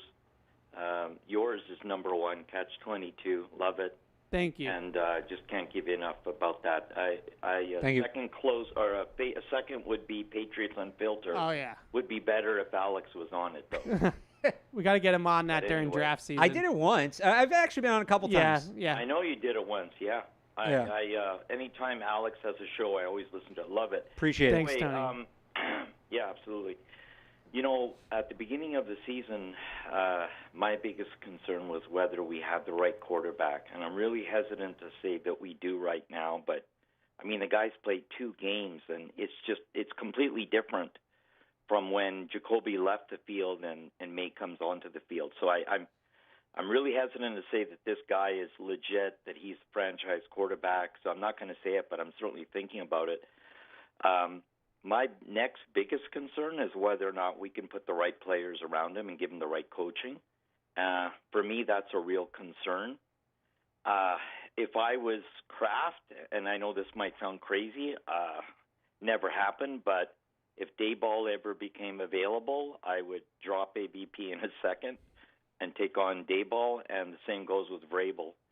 I would love to see that. I think we have some real weaknesses in coaching, and the other thing is in terms of general management, you know, those are my biggest concerns. So I wonder what you guys think about that and what you would do if you could do anything to make changes to the team. Thanks again. I'll listen to the talk, guys. Thank you. Thanks, Tony. Appreciate you waiting on hold for us, too. So to the first point about Drake Maye, I'm not ready to call him a franchise quarterback yet either. I think that's way premature. I think it takes 3 years to get a real idea of who a quarterback is. Even for the biggest Drake Maye guy that probably exists on this planet, I'm not ready to call him a franchise quarterback. At the same time, he has the makings of a franchise quarterback. You can like what you've seen so far and say you need to see more. Yeah, so like that's he's checked all the boxes for me so far, but I'm not about to. To me, it's like generally about midway through that third year, I think, is when guys, if they're playing consistently and they're in a decent enough situation, that's when you really start to learn who these guys are. So we got a little bit of time. I come away super impressed with pretty much everything that he's done. So it's hard not to say that he's trending in that direction. Physically, he obviously checks every single box he could possibly want. And mentally, he's been really sharp. I think he's stayed in the field exceptionally well. And Alex Van Pelt said that this morning, that is probably the part that has shocked him the most is his decision-making and how well he's read the field this early on. So, but then the thing becomes, this is another box he has to check. He won't check for a while. It might not be till next year. Part of decision-making is tendencies. Yeah. And those tendencies are going to pile up, and they're going to be on tape, and they're going to be in spreadsheets. Yeah. And teams are going to start being able to prepare for him better. And then what does he do? And, like, that's kind of where it's like, all right, I like what he's done now. Let's see when teams have a better idea of who he is, how he adjusts. Because that can separate a talented quarterback from a franchise quarterback. By the way, I got a tweet here from Marty. Yeah. Well done, Barth. Do not let Lazar slander Paul Pierce by comping him to Aaron Rodgers. That will not stand. The comp, by the way, and this is actually a good one, Carmelo Anthony. That's a good one. That's as Same city, too. Good job, Marty. But not Team USA, Carmelo Anthony. No, like Knicks, NBA, Carmelo Anthony. Anthony. Not even some of those Nuggets teams had talent. Yeah, they went to Western Conference Finals. Him and Iverson, talk about a fun team. But Kenyon Martin. was Kenyon Martin there with them? Yeah. All right, I like Kenyon Martin. But the Knicks, Carmelo Anthony, when it was like him and nobody. No, he had washed Amari Stoudemire. When it was him and nobody, like that's a good comp. So good tweet. Thanks, Marty. Fair. You know what I was getting at. Yeah. All right, and I'm sorry. I'm the biggest Paul Pierce guy. So the fact that came off as slander. I was shocked. Okay, But I said good stats, bad team. I didn't say that he was a bad player. I'm not going to let you throw Antoine Walker under the bus like that either. Oh, come on. I'm a big Antoine Walker guy, ahead of his time. You like the shimmy? If he had played 10 years later, he would have been a stud. 6'8", could pull up, all that. Yeah, like, they didn't know fair. what to do with him back then. That's not his fault. So you know how, like, in youth league basketball, whatever you want to call it, Rec league. Sure, you could only do numbers like 1 through 12 or whatever. Like so I couldn't pick 34. So I used to pick 8 for Antoine. I used to pick 1 because it was the only one that fit me because they went up into You're sizes. you're such a nerd. You're such a little. I know. A little well, it was 1 or 2, back but I then, wouldn't wear 2 because of Derek Jeter. Yeah, that's so fair. it was 1, and then I moved on to 5. I don't know why. I just liked 5. But I like all the makings of what Drake Maye is putting out there in terms of franchise quarterback to get this back on the rails. I also would say that I just continue to be really impressed with him, the person, like just the mental makeup of him. I think that he's said all the right things. I think he carries himself really well. He's got that swagger, like he's got that quarterback QB1 swagger. And after Houston, after Jacksonville, I have to play better, right? It's not anybody else's fault. It's not the defense's fault. It's not my receiver's fault. Like I threw a bad ball to Jalen Polk. I gave up a sack at the end of the game. That wasn't on Mike Onwenu. Like so on and so accountability. forth. Like the accountability. It's exactly what you were just talking about with Roger, or the antithesis of what you were just talking about with Rodgers. Clown. Yeah, exactly. So I don't know that Carmelo was ever that selfish. I don't think so. I don't think so either. He's sixth man on Team USA. That's true. Yeah. I really been impressed with him, and I think your show even said this yesterday when I was listening on my ride home. Patriots fans should be excited about Drake Maye. Yeah, like I just, not to rag on Mac Jones. I don't mean to do that. There's still a little Mac Jones, like I don't want to get hurt again kind of thing going on. But he's a totally different player. Right? Like the thing with Mac Jones is that we were never sure if the physical skill set was there. Drake Maye is not going to have that issue. Drake Maye is not failing because he can't throw the ball far enough or hard enough or run fast enough or whatever, right? It's not going to be physical attributes that fail Drake Maye, and I really like his mental makeup. So right now I'm kind of trying to nitpick like ways that he's going to fail. And I think the caller was at Tony, right, from Canada. He nailed it. It's, can they put the people around him? Can they put the roster around him, the coaching around him to get the best out of him? And my biggest fear for Drake Maye, and I've said this on Unfiltered a few times, is that he ends up being Trevor Lawrence, Justin Herbert, like these really uber talented guys in a bad situation that are just constantly in bad situations. Well, and to the caller's point, one last thing, like he mentioned Brian Daboll, and I mean everybody knows how I feel about Brian Daboll. If you listen to the show, like that's a guy I really like. I've said this. Alex Van Pelt, one way or another, is not here for a long time. Yeah. It's either not going to work out and he's going to get fired. Yeah. Or it is going to work out and he just developed a quarterback and now he becomes one of the hottest names in coaching. Yeah. So no matter what, like I don't see a situation, good or bad, where Alex Van Pelt is here for more than 3 years. Yeah. I still feel like Van Pelt's doing his job. No, I think he is, but this is part of what went wrong with Mac Jones. They didn't have, there was no succession plan for Josh McDaniels, so you've got to have a next guy in mind. Like Brian Daboll would be ideal, I think, especially for Drake Maye, this kind of quarterback, that kind of coach. But right. But the other issue, and I agree with you. Yeah. But Daboll, to me, like if Daboll comes in and he turns Drake Maye into Josh Allen, and he's this like top 5 MVP candidate, and the Patriots are a playoff team, my guess is that Daboll will get a second chance. Right, not here long term. Yeah. Either. But like you got to have that. We talked about this. I don't want to say all winter because they didn't have a coach for only like 2 weeks, but yeah, like this is part of what comes with hiring a defensive coach, whether it was Mayo, whether it was Vrabel, whoever, unless you're going to hire Josh McDaniels, yeah, who is not getting another head coaching job. you have to keep that pipeline stocked. You can't hope that not you do have the next guy ready. You hope that you do it internally, right? Like you hope Ideally. You hope, and look, I know it's maybe not the most inspiring thing, and neither was Alex Van Pelt, but if push comes to shove, if it has to be Ben McAdoo, who's done it before and has called plays before, Or and T.C. McCartney. The bigger hope is probably that T.C. Yeah. McCartney continues to rise. He And has the he's resume guy. for it because he's coached offensive line, he's coached tight ends, like he's coached all these different positions. So to me, he would in-house would be the most likely guy. Yeah, maybe not yet. I still Not think right he's now, got a but- ways to grow. But 2 to 3 years from now, Yeah, we but again, might- I don't think it's going to be this thing where it's like Van Pelt. No matter what happens, it's not going to be Van Pelt and Maye growing together. Because if it goes well, somebody's going to make Alex Van Pelt the head coach. All right, Patty is in Agawam. What's up, Patty? What's up, Jen? What's up? How we doing? Good. So I got a couple questions, as always. All right. Second one might be more for Alex, but Evan, of course, I'm not going to say, well, it's only for Alex. But first question that I got for you guys is, come Wednesday, is KJ Osborne and Tyquan Thornton still on this team? I think you can possibly get maybe like a conditional seventh for Osborne. I don't think we're getting anything for Tyquan. And the second question is, draft scenario, Alex. Yep. And Evan, sorry. He doesn't care. All right. So you're able to get one. You're able to get these three players, and I'm going to give you A and B. List A is Ted McMillan, Ariante Irsay, and Harold Fannin Jr. List B is Will Campbell, Trey Harris, and the guy that's slowly becoming the guy I want to see on this team next year. And that's Tyler Warren from Penn State. Because to me, I think he's the best tight end. He might be the best tight end in the last two drafts coming out. I'll take it off air and see what you guys have to say. Thanks, Patty. I was trying to keep track of the names. What was the first question he's had? Oh, we both are trying to keep Are track. KJ Osborne, Tyquan Thornton on the team? What can they get? Yeah, so I wanted to kind of use that as a springboard, and this is why I asked, because that was an important question. We haven't talked much trade deadline. The trade deadline is on Tuesday. We won't have a show between then and now. So I wanted to talk a little trade deadline. So let's start with giving away players. Yeah. Tyquan Thornton, KJ Osborne, Kendrick Bourne, possibly Jonathan Jones. His name's been in some rumors. How do you kind of feel about that?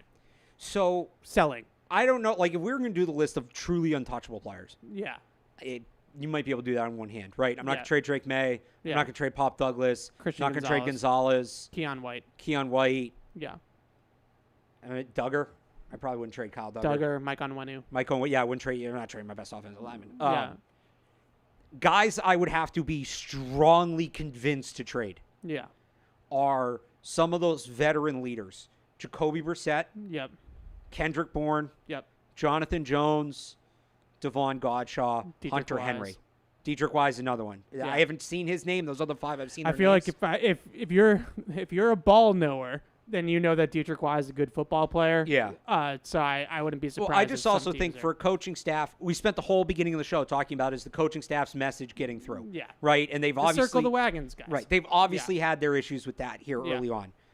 The best way you can impart that message is through players, is through veteran leadership. So if you're worried about having issues building the culture from year one, moving on from Jacoby Brissett, from Kendrick Bourne, from Jonathan Jones is not going to help that. Now, if somebody wants to get nuts and give me like a third-round pick for Kendrick Bourne, Right.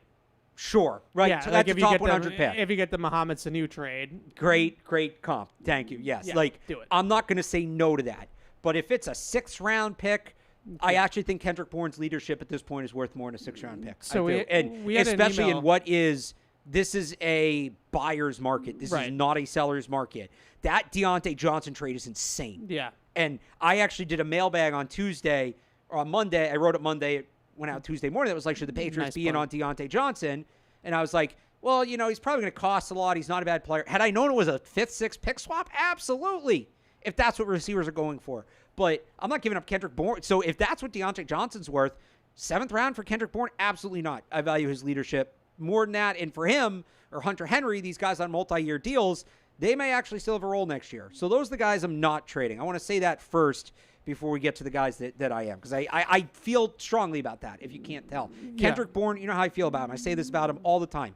I could have prime Randy Moss, prime Terrell Owens, prime Chad Johnson. I'm finding a spot on my team for Kendrick Bourne. Yeah. That guy just brings an it factor and intangibles that I want him in the room. Same with a guy like Hunter Henry, right? I want Jonathan Jones. I want those guys in the room. Yeah, so I worry about trading Kendrick Bourne because he is, and I don't mean this as a slight on the younger guys, but he is like the one professional in that wide receiver room right now.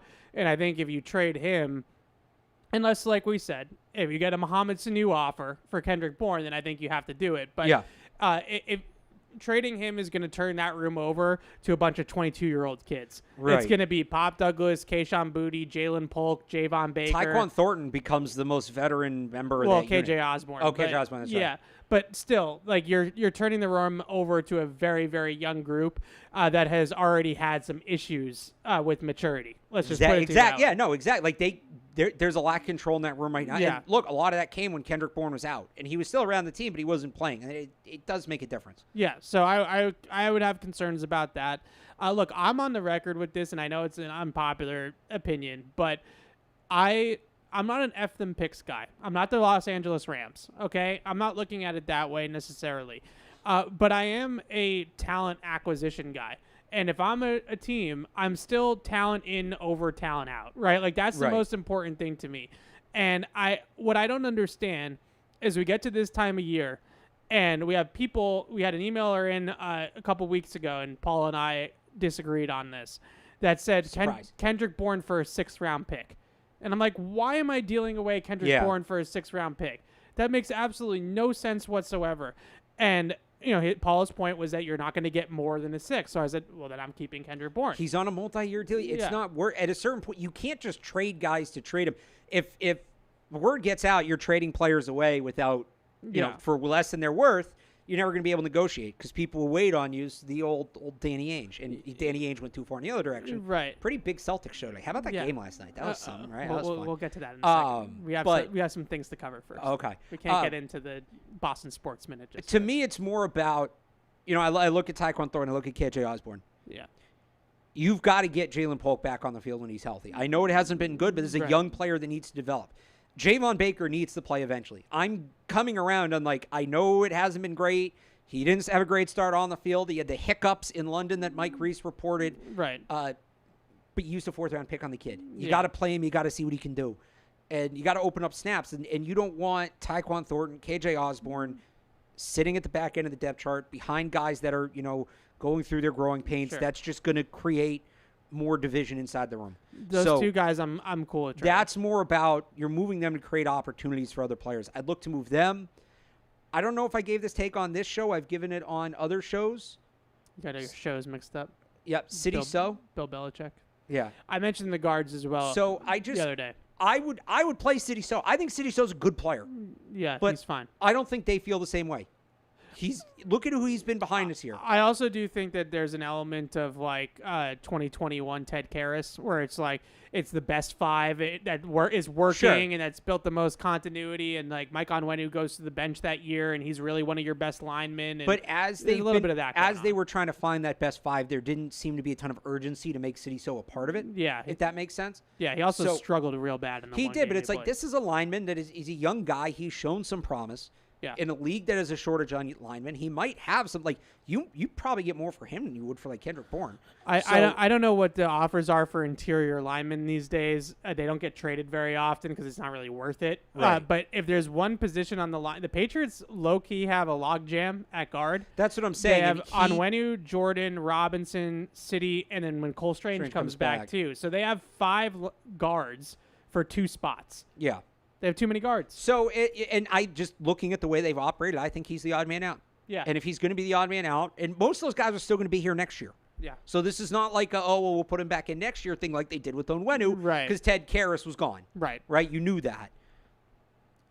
I might look to see what I could get for City So. I don't love saying that personally. I think he's a good player, but just the way they've operated, it feels like he might be a little expendable. Yeah, I agree with that. I think if there's one area of surplus, it's probably guard. Yeah. And receiver, but those guys are all kind of, whatever. But Well, we just talked about that. You move Yeah. KJ Osborne, you Yeah. move Tyquan Thornton. Now, City So's still under contract. That's a guy maybe you move in the offseason Yeah. when he's worth a little bit more. Yeah. But, if somebody calls and says like a 4th round if pick there's a for City So, contender on Sunday that loses their starting guard for the season and needs a guard, 4th round pick for City Yeah. So, I would do that. Whether they took him in the 4th or 5th? Fourth. 4th? Yeah, I flipped that. Absolutely.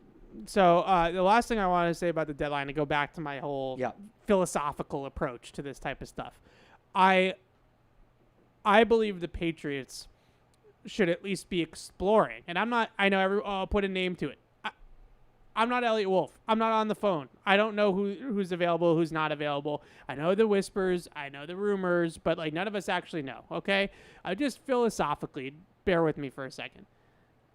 The Patriots should be interested in like a Montez Sweat type of trade. Okay, so I have a name that finish your rant, but I have a name I want to ask you about. They need to add good football players to this team. And when I say good football players, I mean like guys that you would rank in the top 10 of the roster. I don't mean the middle of the class guys that you see move a lot right this time of year. I'm talking about adding some real star power, a guy that you can consider part of your core. And I would just say with Montez Sweat, the Bears gave up, and I know they had a surplus of picks, but I think you might be running into that situation if you get a high draft pick and trade down coming up here soon. If they gave up a second-round pick for Montez Sweat, they signed Montez Sweat to a monster extension, so now he's a Chicago Bear for the next 4 years. He leads the Bears in sacks and quarterback pressures through 8 weeks, and they're a playoff contender. So It's worked out.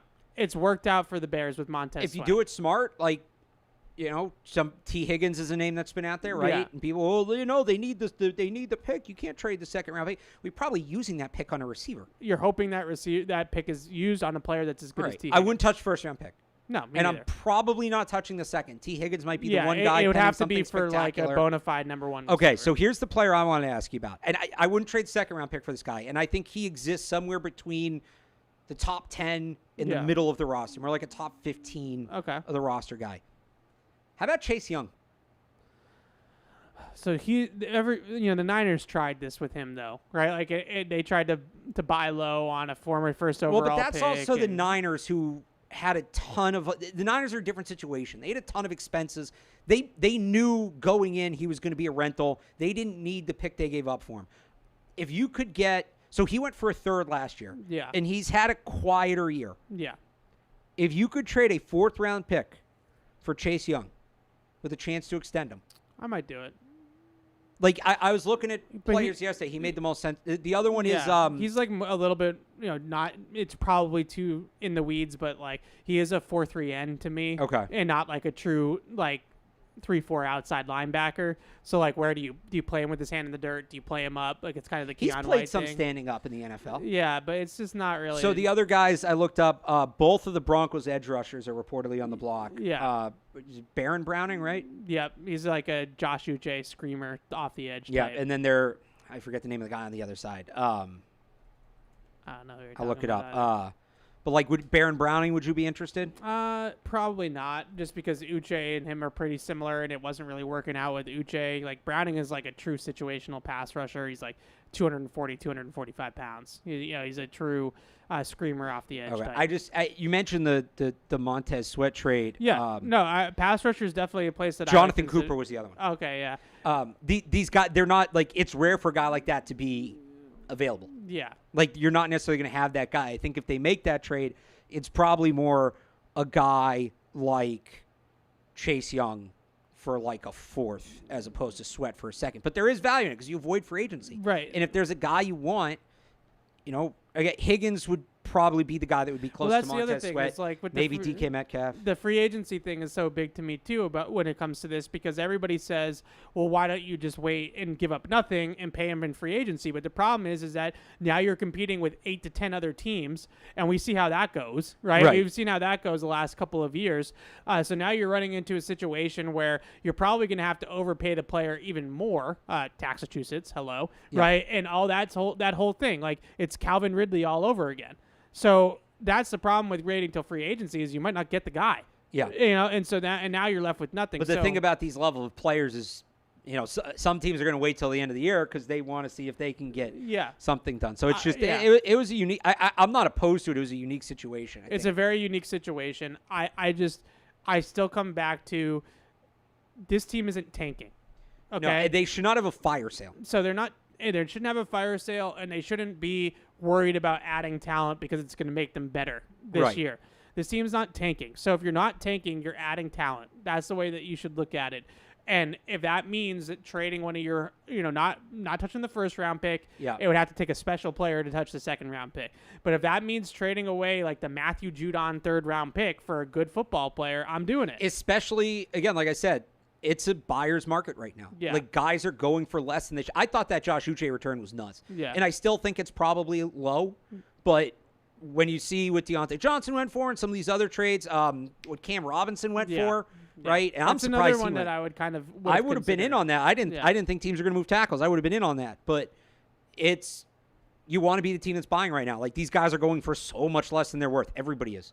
So if you get a chance to get a player for cheap, you might as well. You do it now. You strike now. You do want to be contending in a year or two, and he can be here. Right. So we're talking about players that are hitting their second contract or on the younger side of their third contract that are going to be core players for you moving forward, that you're planning on being here for the next 3 to 4 years to be around Drake Maye in this whole operation. And I just don't understand, like, why wait? Like, why wait until the offseason to start making moves to make this roster better? Why not make it better now? And let's face it, if they go out there and they trade, even let's say T. Higgins, like, I don't think T. Higgins is going to add 4 wins to this football team. Maybe he adds a win or 2 down the stretch to this football team, but they're not all of a sudden going from losing out on a top 5 pick to now picking 16th because they got T. Higgins. Winning a couple of games down the stretch wouldn't be the worst thing in the world for this team. Yeah, that's just plain and simple. Wouldn't be the worst thing in the world for this team. All right, let's take Nate's call, and then we have some emails here as well. Nate have that draft in stuff, Chicago, too. what's up? What's up, guys? How you doing? Hey. Good.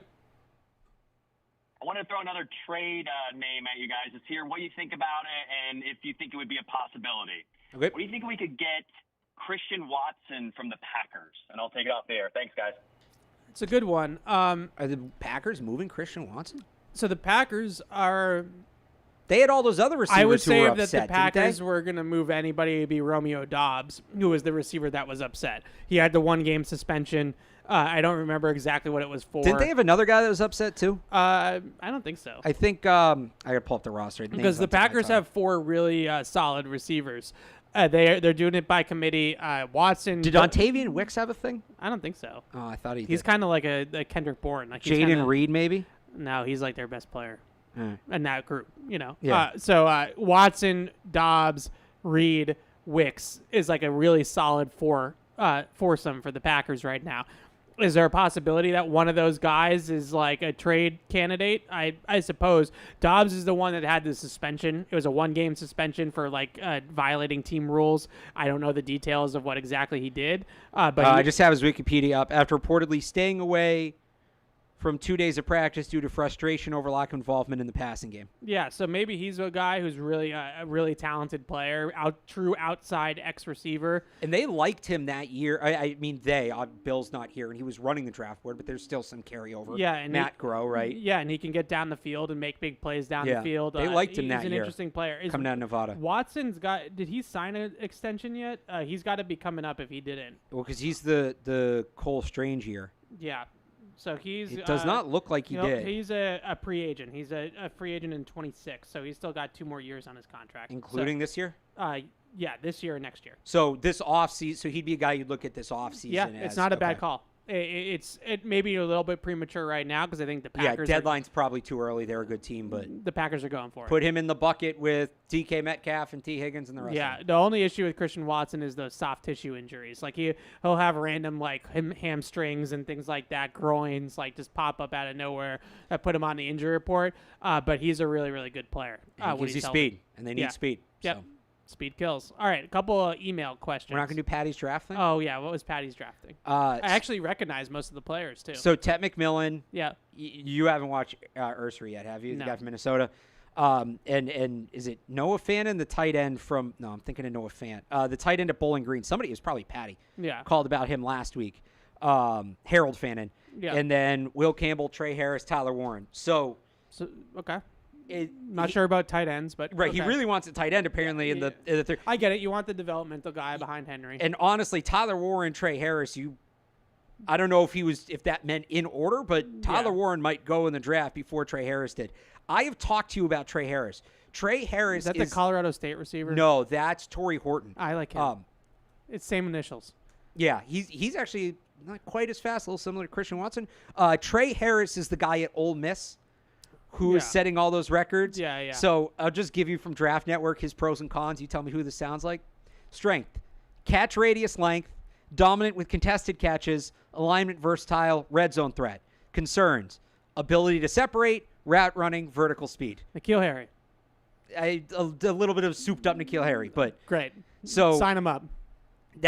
So basically That's exactly what we want. Will Campbell and Trey Harris or Tet McMillan. Would you rather have the Apex X? You're familiar with McMillan, right? Yeah. And the athletic, a little more project-y tackle, or the, ideal prototype, ready to go tackle, and Trey Harris.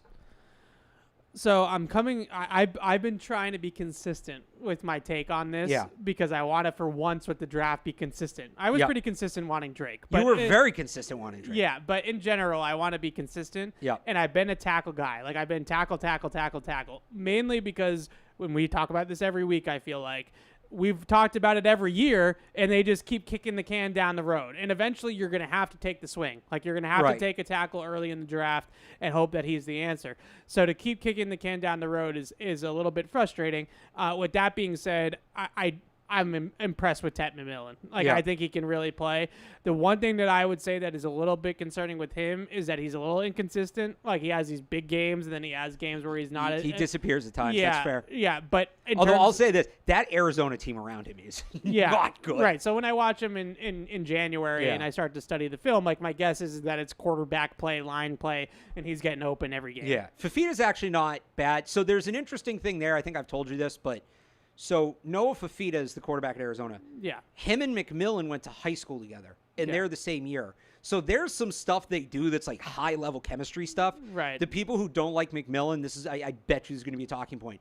Well, what does it look like when he has a quarterback he hasn't played with for 8 years? Yeah. Like, get ready for that one.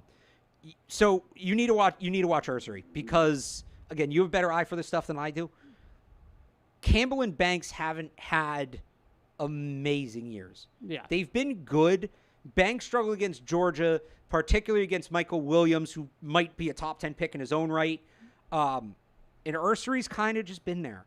Yeah. And I think there's going to be some people that will tell you, and the reason I'm talking about this more vaguely is because there's still a lot of football left to play, and we got to go through the Senior Bowl.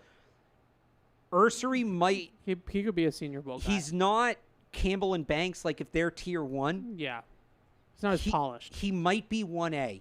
Yeah. Like, he might not be tier 2. Do you get what I'm saying there? Yeah. And it's he's if you can J.C. Latham, Talisi Fugawa, like that type of even Fashanu. What Fashanu was to Joe Alt. Like, he's not Joe Alt, but it's Tet McMillan is clearly tier 1 receiver. I don't depending on what you want to do with Travis Hunter, there's no 1A receiver. Like, there's a clear drop off. I like Isaiah Bond. Egbuka's fine. He's not my cup of tea, but I get why people like him. There's a clear drop there. And it's, do you get a tier 1 and a tier 2 player? Tier 1 being your biggest need? Or do you skimp a little bit on the biggest need, which is what you're saying you can't do, but you get tier 1 and tier 1A. What this is all going to come down to is what people think Ursery is. And that's what this space is going to be based on. Right, but I think the concern then, just like listening to you talk about it, is if Ursery is considered to be that good, then he's going to go high. Like, tackles fly off the board. Well, that's another element of it. If he ends up being... if he ends up rising in the draft process, then now you're talking about you're not getting a tackle. So, and this is where we'll get into the really weird machinations of it. The two guys we haven't talked about, because I don't think either of us have an interest in them drafting a right tackle, are Emory Jones and Cameron Williams, who are the right tackles at, ironically, LSU and Texas. Yeah, Emory Jones had a rough game against... You're going to watch them. In the last... he had a rough game, but for the most part, those two guys have been really good.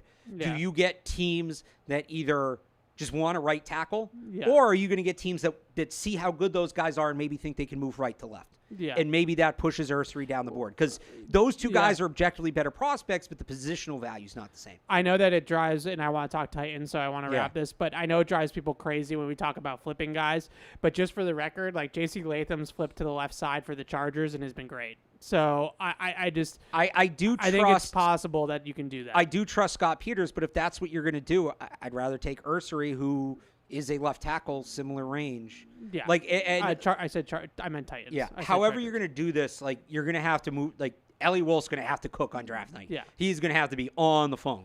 Yeah. Because you're not doing this with, 1 and 33, 2 and 34, 3 and 35, whatever you want to call it. Like, you're going to have to move around and do it. But this is going to be the big conversation. Is it Will Campbell and Kelvin Banks, and then you figure the rest out, or is it you're making a targeted move to get two guys? Now, they could also go out and trade for a wide receiver in March, and this all becomes irrelevant. And then it's Will Campbell or Kelvin Banks, end of story. So if you ask me, from a draft perspective, the best case scenario is still trading down for a haul and drafting the tackle. Yep. I would also say that what you just said is probably the most likely scenario is that they address receiver in the veteran market. Yep. Whether it's via trade, free agency, however that goes down with T. Higgins maybe going to free agency. I would expect, and look, they tried it with Calvin Ridley and they didn't close. But I would expect if T. Higgins is an unrestricted free agent in March, which he probably will be, the Patriots, day one of free agency tampering period, $125 million offer to T. Higgins, something crazy. And I'll add this one last note on it because I know you want to move on. But if they do that, so 3 big needs. We're pretty sure we know what they're going to be at this point. Tackle, receiver, edge. Yeah. All right, receivers off. I like how you use edge now. Edge rusher, whatever. I know. Edge, all caps. Well, because some of these guys are defensive ends, some of them are linebackers. Edge, all caps. Depends who you draft. Some would be all right, whatever. This is a deep edge class. Like the day two, late day one, you can maybe get like a really good defensive end or outside linebacker, pass rusher, without having to move back up into the first round. So if you check the wide receiver box, now you can trade down, get Campbell or Banks, and maybe you don't need to move back up and still get an impact player. And now you get to sit on that haul, and now you go into 2026 potentially ready to go up and strike for a second corner, another pass rusher, maybe you want to double up at receiver, whatever. Okay, we're getting too far down the road. No, now. But this is how you have to think about it. This is how it works. Last thing, and I keep on saying we want to move on. I wouldn't sleep on adding defense and adding edge rusher in this draft. I still think tackle is your biggest need, and you need to address that off the bat. But they're 30th in DVOA on defense. Like, they haven't been a good defense this year.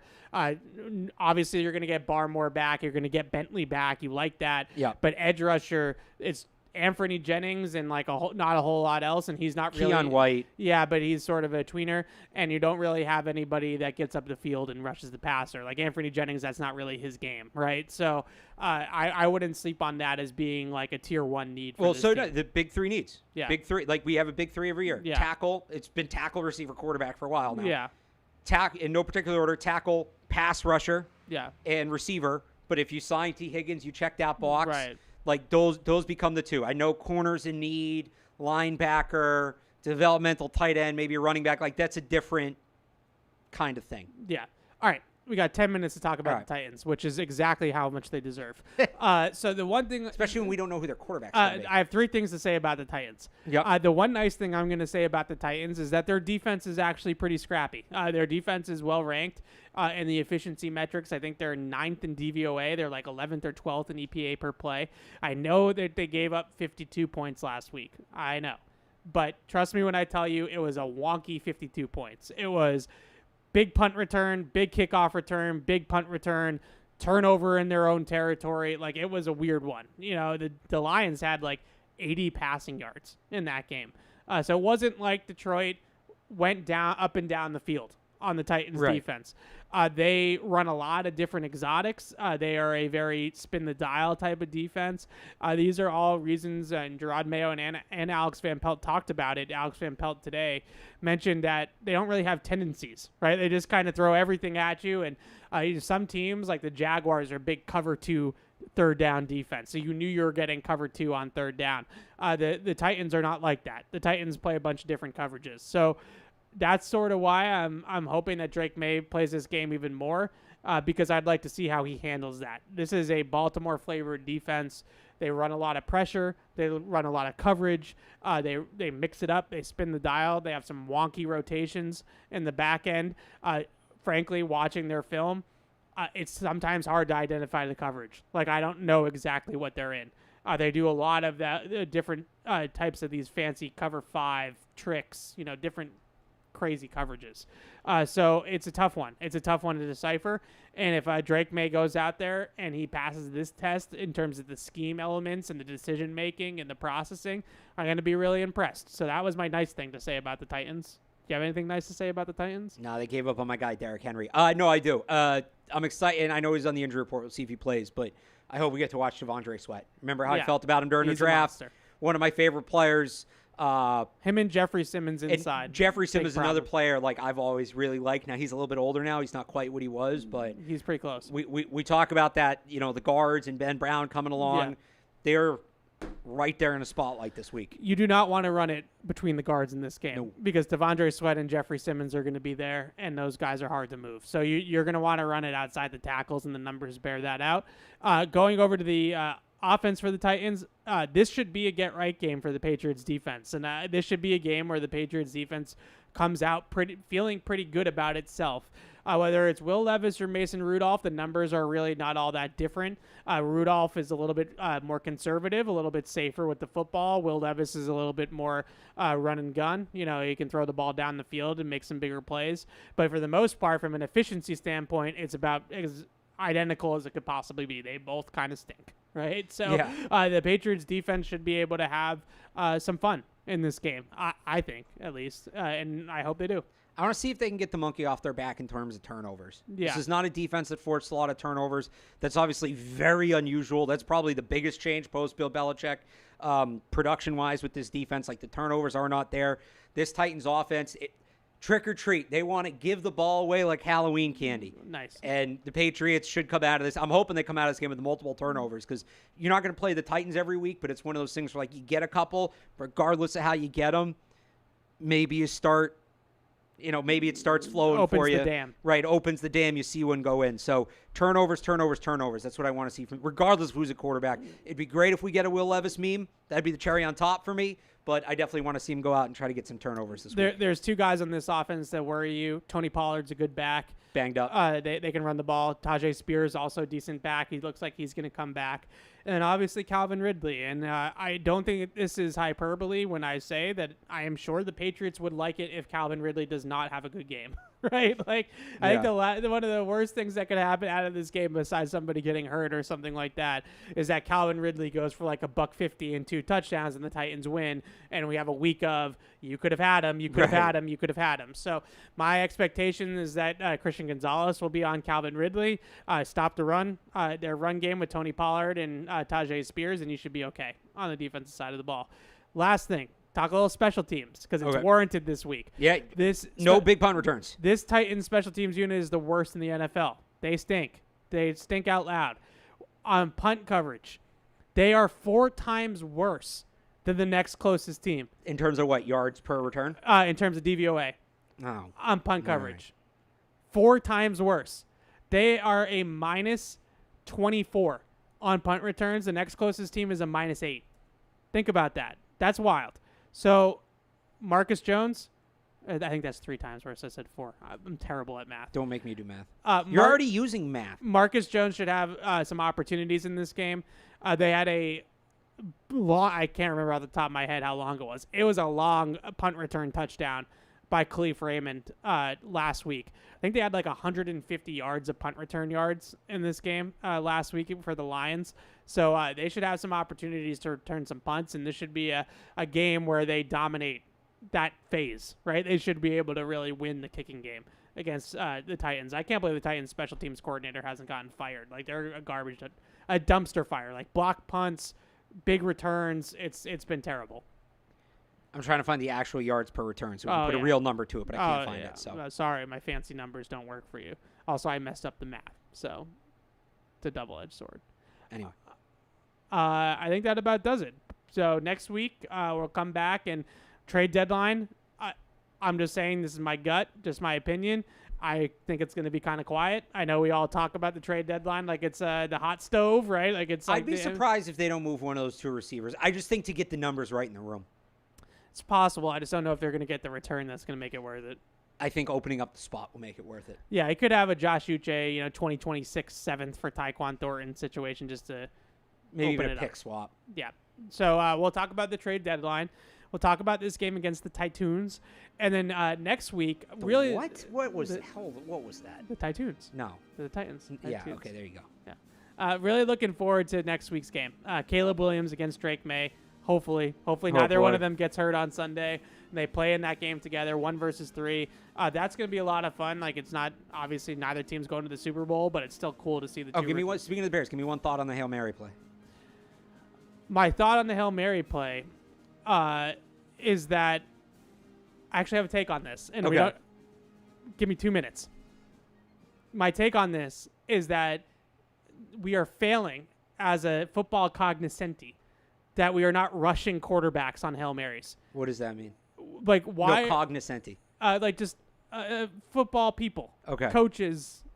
No, I've football seen people. this take this week. This is the new it thing. You should blitz on a Hail Mary. I'm not saying all-out blitz. I'm not going Greg Williams. You're not going engage 8. Yeah, I'm not going to engage 8.